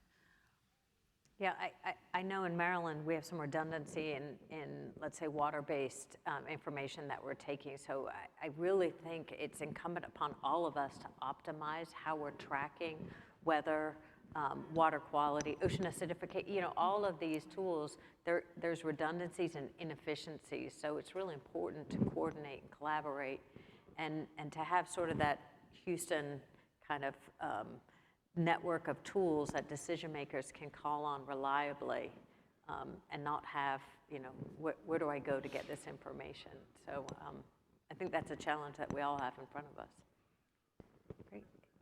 I think our panel has covered a lot here. We talked about workforce and kind of the fact that we're all hiring and need to build up our workforce. But we also talked about funding opportunities at the federal level, technical assistance, and other supports coming down from our federal agencies and partners.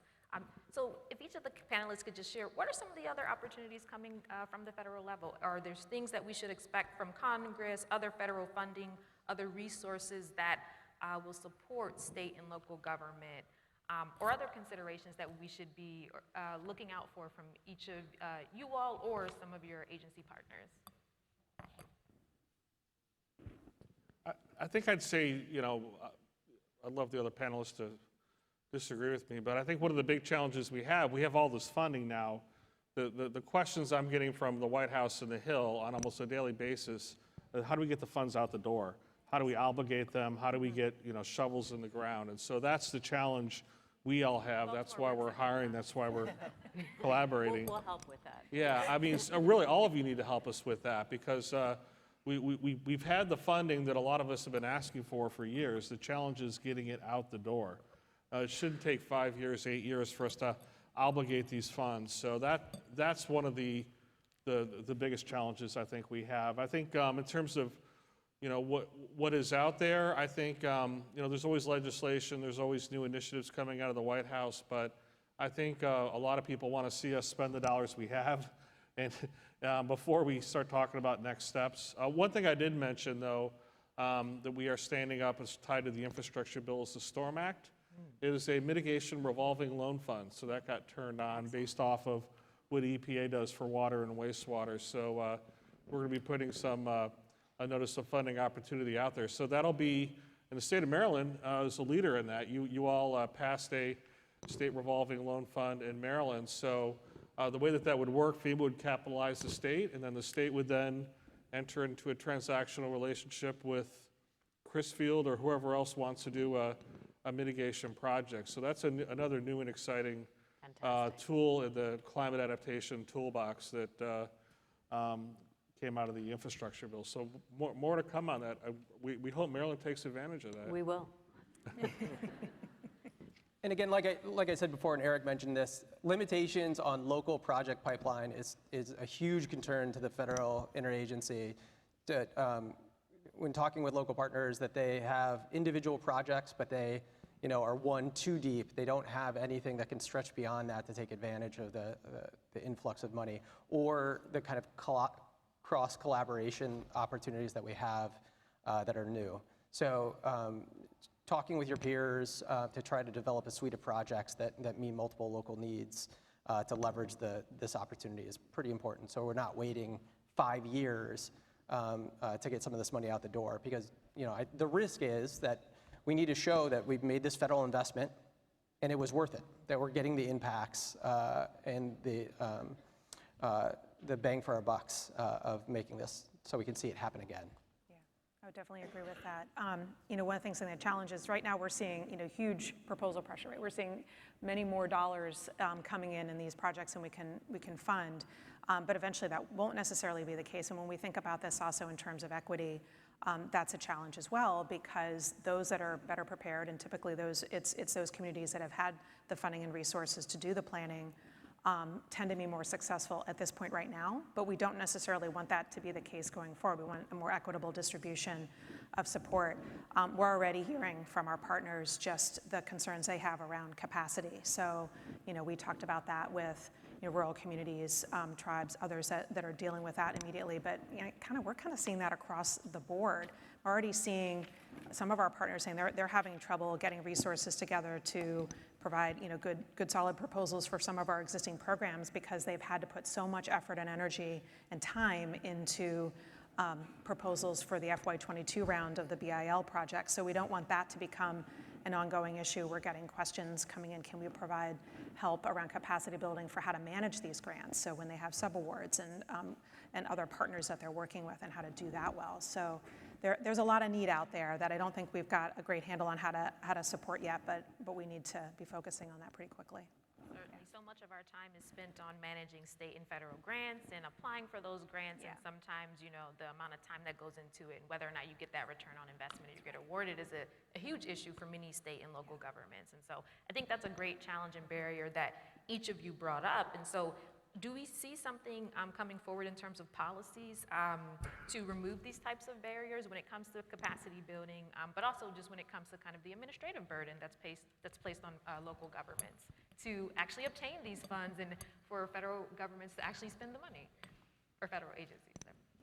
I think we have an opportunity to raise the awareness around it. So that, at least within NOAA and the Department of Commerce, that's what we're seeing now is I think that opportunity for policy. Yeah, and we're hoping, that will continue to be successful. Yeah. I think we're all looking for ways to simplify the application process, right? And what are the criteria? How much, and again, on the back end, how much data are we requiring?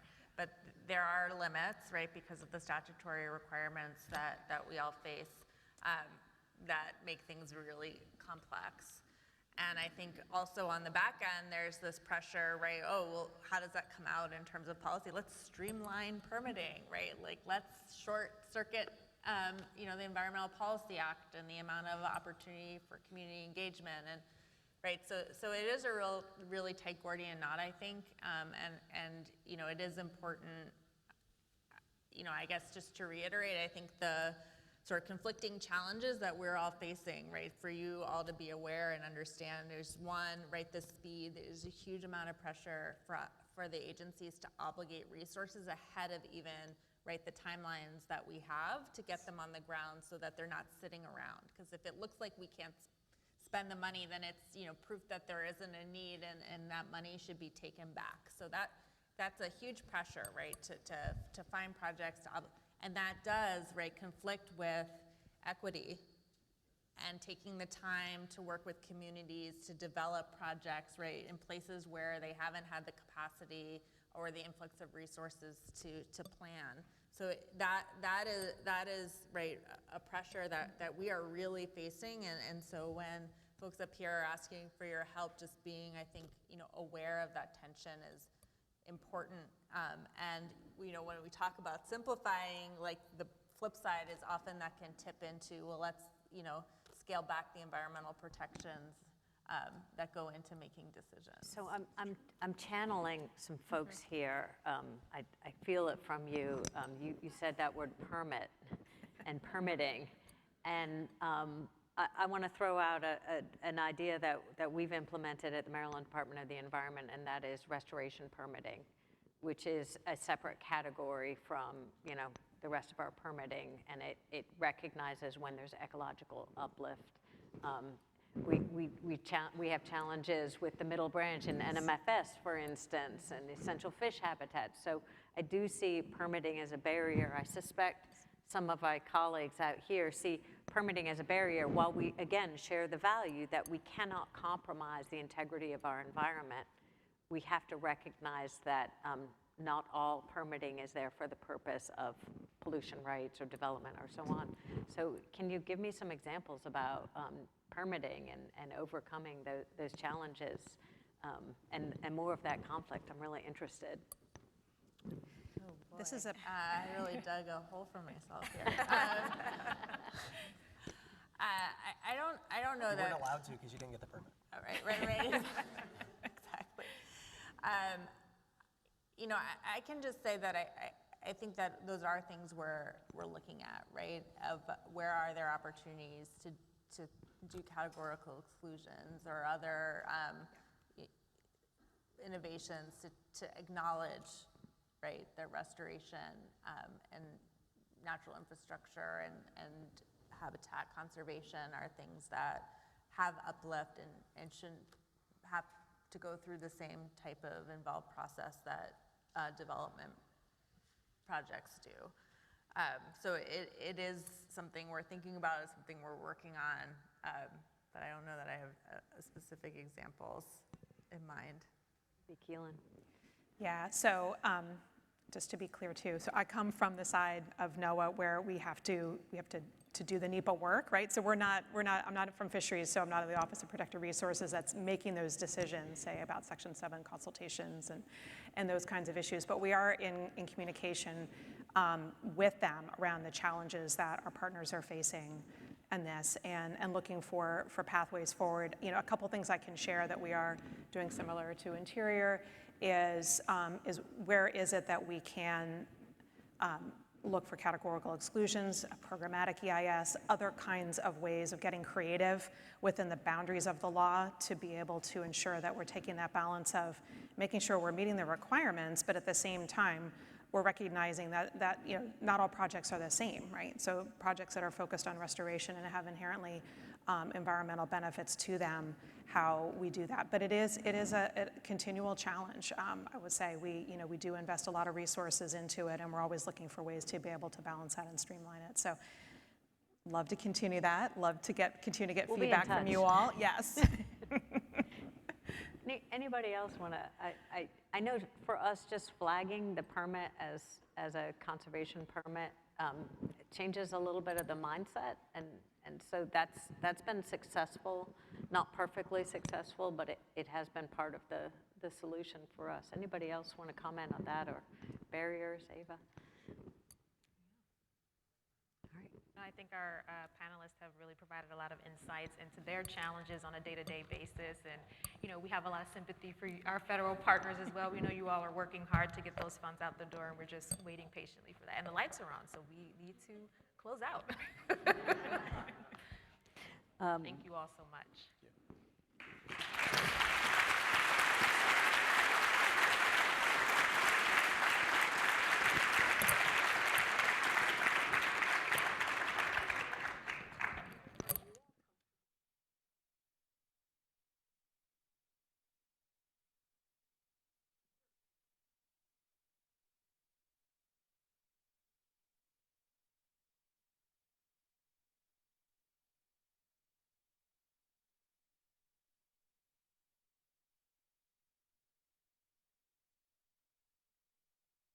Regardless, any questions? Oh, we have a question over here.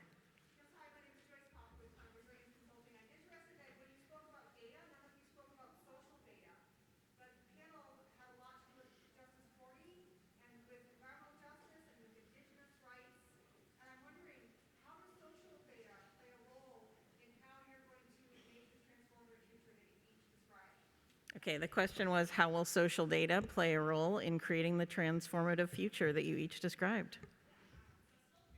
The Baltimore Social Environmental Collaborative, which is a DOE-funded climate modeling project that is supported by several research and university institutions across the city. And so that is actually going to be a very participatory, community-led process to inform how it is that we're approaching climate adaptation and mitigation efforts across the city. So we'll be using both qualitative and quantitative data to really assess kind of the climate risk for different communities, better understand those vulnerabilities for various populations across the city, and to project kind of where we put resources or where we get the greatest return on our investment. Much of the work that we do in the city is oftentimes very community-led and community-based. I would say federal partners and agencies, they're often working with the state and local partners. They're probably not on the ground, and so some of the social data in terms of what they're interacting with, please correct me if I'm wrong, may not be something they're interacting with as closely, but we definitely strive to do that in the city of Baltimore.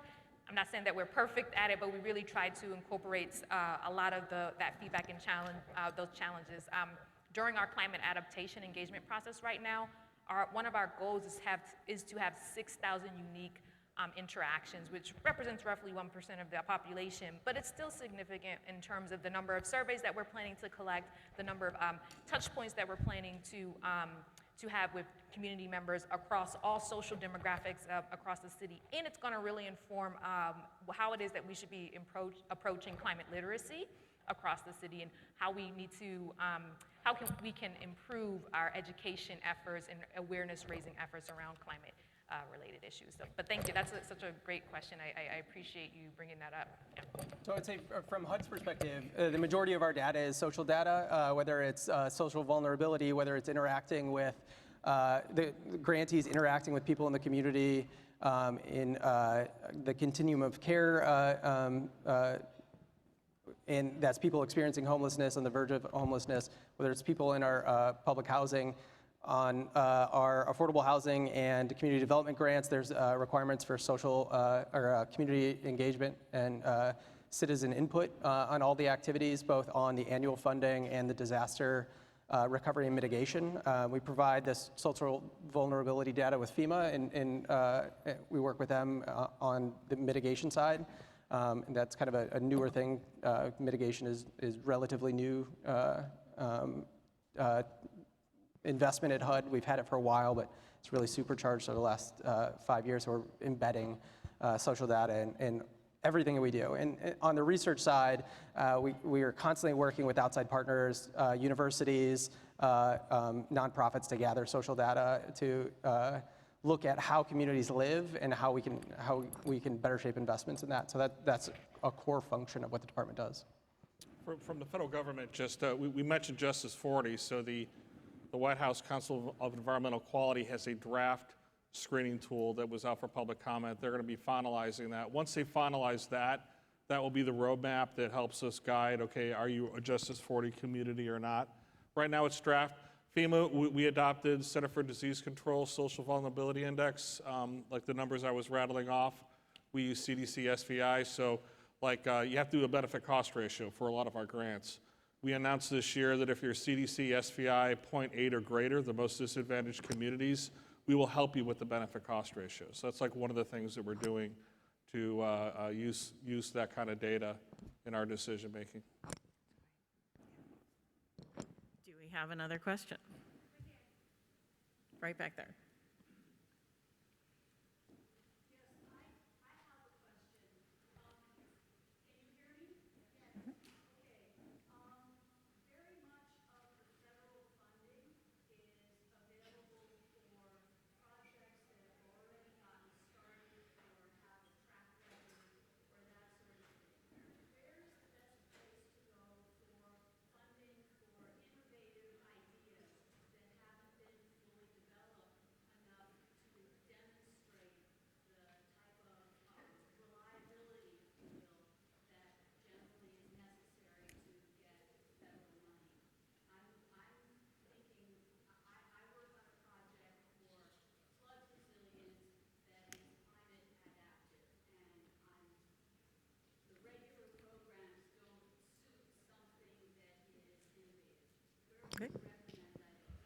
Okay, where to look for innovative funding? I mean, I always say projects are eligible unless you tell me they're not eligible. So we have a policy guide, and we can fund. We see a whole bunch of new projects, innovative projects come in every year, whether it be microgrids or earthquake early warning systems. So we try to be pretty flexible in terms of what is. So I'd say that the foundation for a lot of the grants that come into us are the local hazard mitigation plans that have to be updated every 5 years. So that's really the grassroots. If you haven't, the community that you live in, you should be able to Google whatever county or city you live in and find the hazard mitigation plan. And that's really the foundation for a lot of the grants that come into a lot of our agencies. I know you have a state plan in Maryland, and all the counties have a plan. We do, and you know, I know a number of you have the pay for success model. Part of the idea behind a pay for success model is if you can find private financing to stand up your project, and then use monitoring to verify that it's actually doing what it's supposed to be doing, you can enter into a long-term annual contract with the state in a performance-based approach. And so part of it may not be applicable for flood mitigation, but part of our goal is you know, nitrogen, phosphorus, and carbon sequestration, nitrogen, phosphorus reduction, and carbon sequestration. We'll enter into a 20-year contract if your project demonstrates with verified tools, including monitoring, that you've reduced nitrogen and phosphorus year on year. And we're trying to drive that innovation. It's a little hard to answer in the abstract. I mean, I think we all would like to think that, especially with new money, that we are looking for innovation and to pilot new approaches, that's one of the benefits of, you know, having a sort of supplemental fund, right, that's time limited and you know, one-time effort. You know, we do, in this America the Beautiful Challenge, there were planning grants as well as implementation grants. So, you know, that may be an opportunity. I don't know if there are partnerships with our research agencies, right, and programs where that might be an opportunity to partner with federal research institutions to demonstrate and monitor impact, but those may be options. Yeah, I would say definitely looking at just who you can partner with and work with to get those kinds of innovative ideas, maybe part of a bigger project or a proposal as well. We do have some funds that are available, again, in partnership with our coastal programs and reserves that can help with that. The National Coastal Resilience Fund as well also has some funding that is more specifically for early stages of planning too. And then of course, you know, we have, on the science side, we have the Climate Program Office in NOAA that supports a whole host and range of science, both regionally and nationally. That could be a good place to start to look as well. And if you can reach out to philanthropic or private foundations in your area, they love matching funds. So if you can complement a particular project with private foundation or philanthropic funds, it's a great way, especially when there's a need for matching funds on a federal grant or funding opportunity. Okay. Right over there. I'll come back over here next. There, and those are probably our last two questions.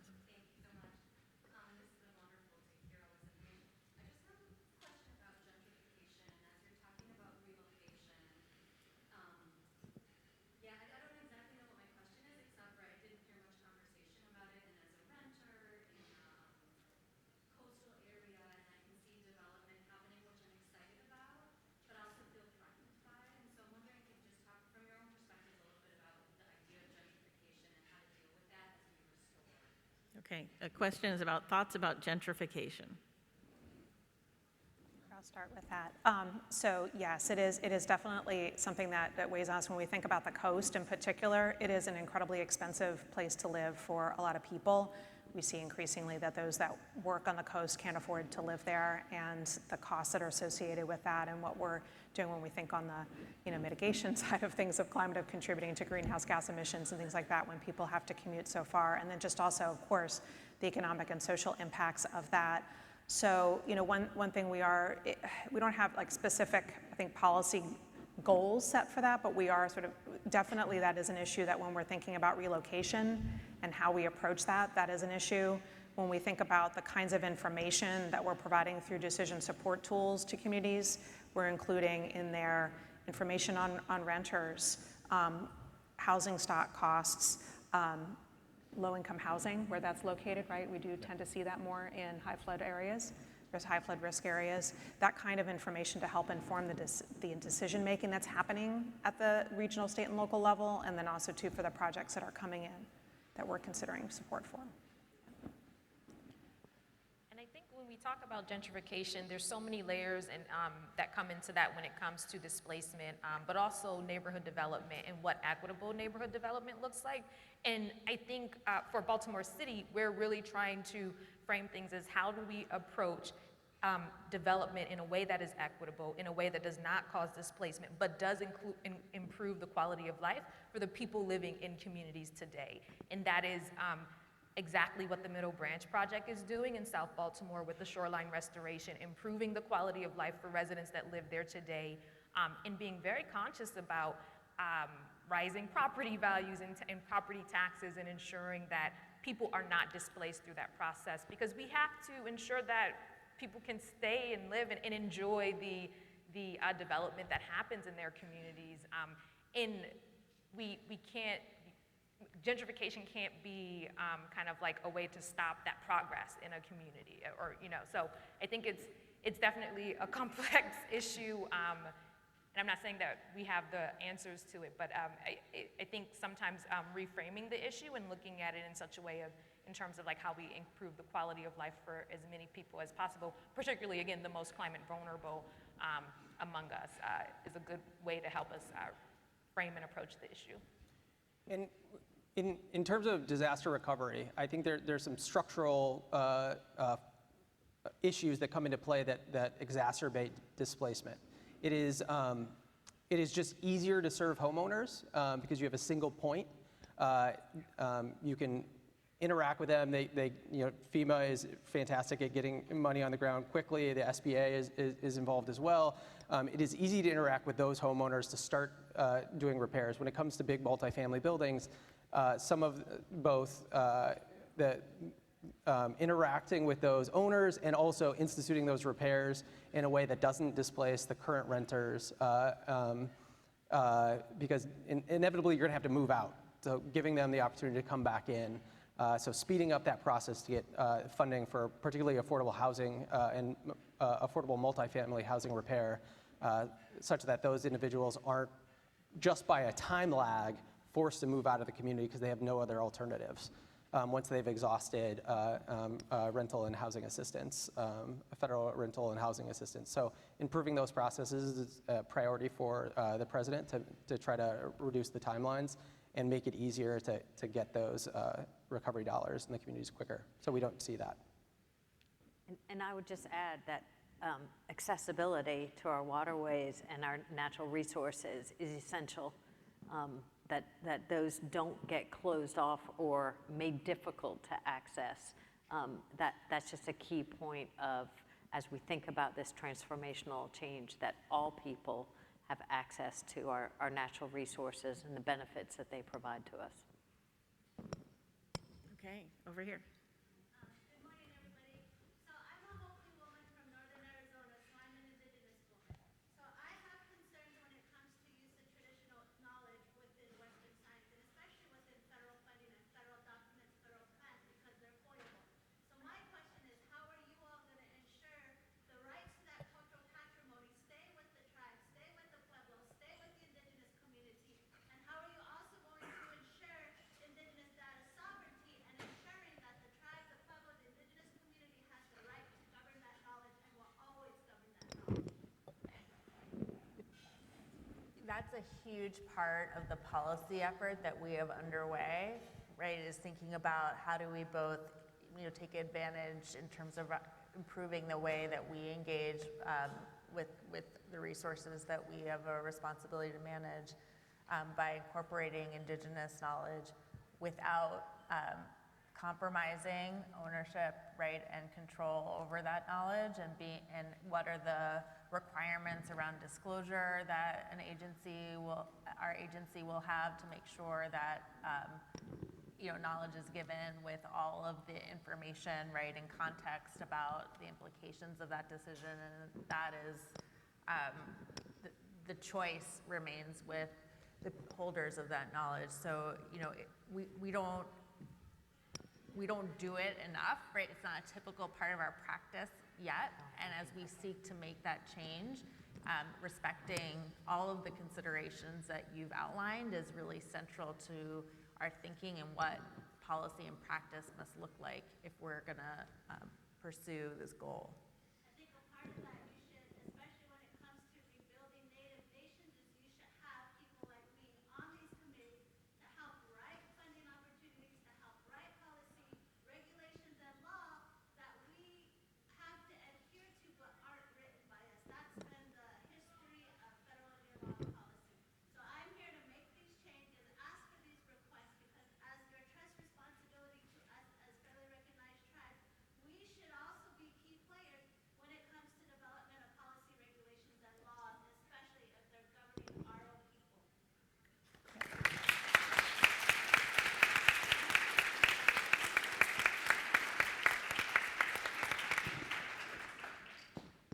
Thank you for those comments. I really appreciate that. Okay, I would like to invite each of you to share one last thing that you want to share. This includes the moderators, because you've been such a tremendous panel. I think you have imparted a huge amount of information to all of us and given us opportunities. So if you want to share one final message that you want to make sure we all heard, or one thing you want to ask of this group, because you have the opportunity of a whole bunch of people. Just a request of the audience or a recommendation, check out some of the amazing attractions around the harbor. Make sure you see the Mr. Trashwell family, and if you get a chance to make it to the Middle Branch area and see some of the amazing shoreline restoration efforts that are going on there. And I hope you, again, enjoy your time in Baltimore City and appreciate all that we have to offer from a climate adaptation perspective.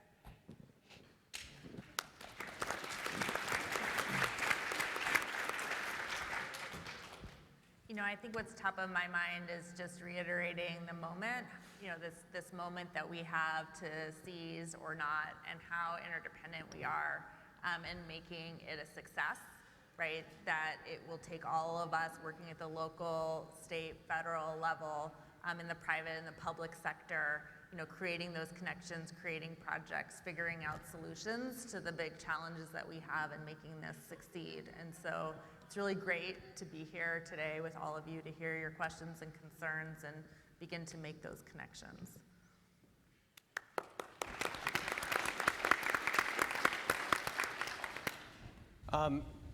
So I think what I took away from our conversation today and the agenda going forward is that social resilience is just as critical as structural resilience in climate action. And I just want to thank you all for your efforts to move the discussion in the Overton window on that to a place where we all can agree. So thank you.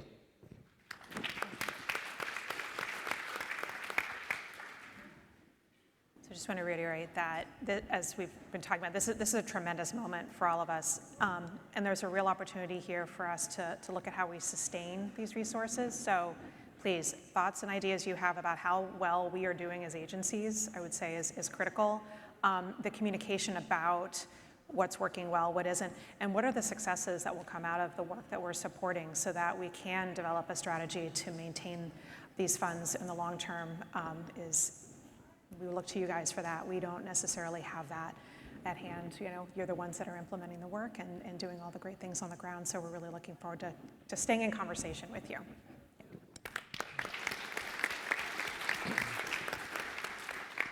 So we talked about climate, we talked about equity, we talked about a lot of the funding opportunities. I think one thing we didn't talk about that's also a challenge is incorporating nature-based solutions into a lot of these dollars, and making sure that these projects adhere to a modern building code and standard that consider future risk. It's always a challenge as a civil engineer. When I grew up designing things, it was concrete and whatnot. So we have a lot of great documents out there now on how to incorporate nature-based solutions. We're seeing of the 53 awards we had last year, the vast majority had some component of it, But that's another challenge we have, is we need to incorporate nature-based solutions, just like the South Baltimore example, into a lot of the work that we do. And we need to do more and more of that. That's another huge challenge that we have.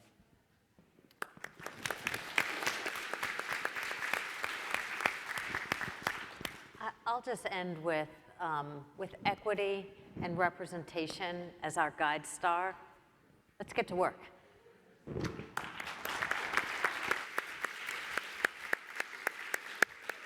Thank you all. That was fantastic. Huge thanks to Eric and Keelin and Trey and Sarah and Ava and Suzanne.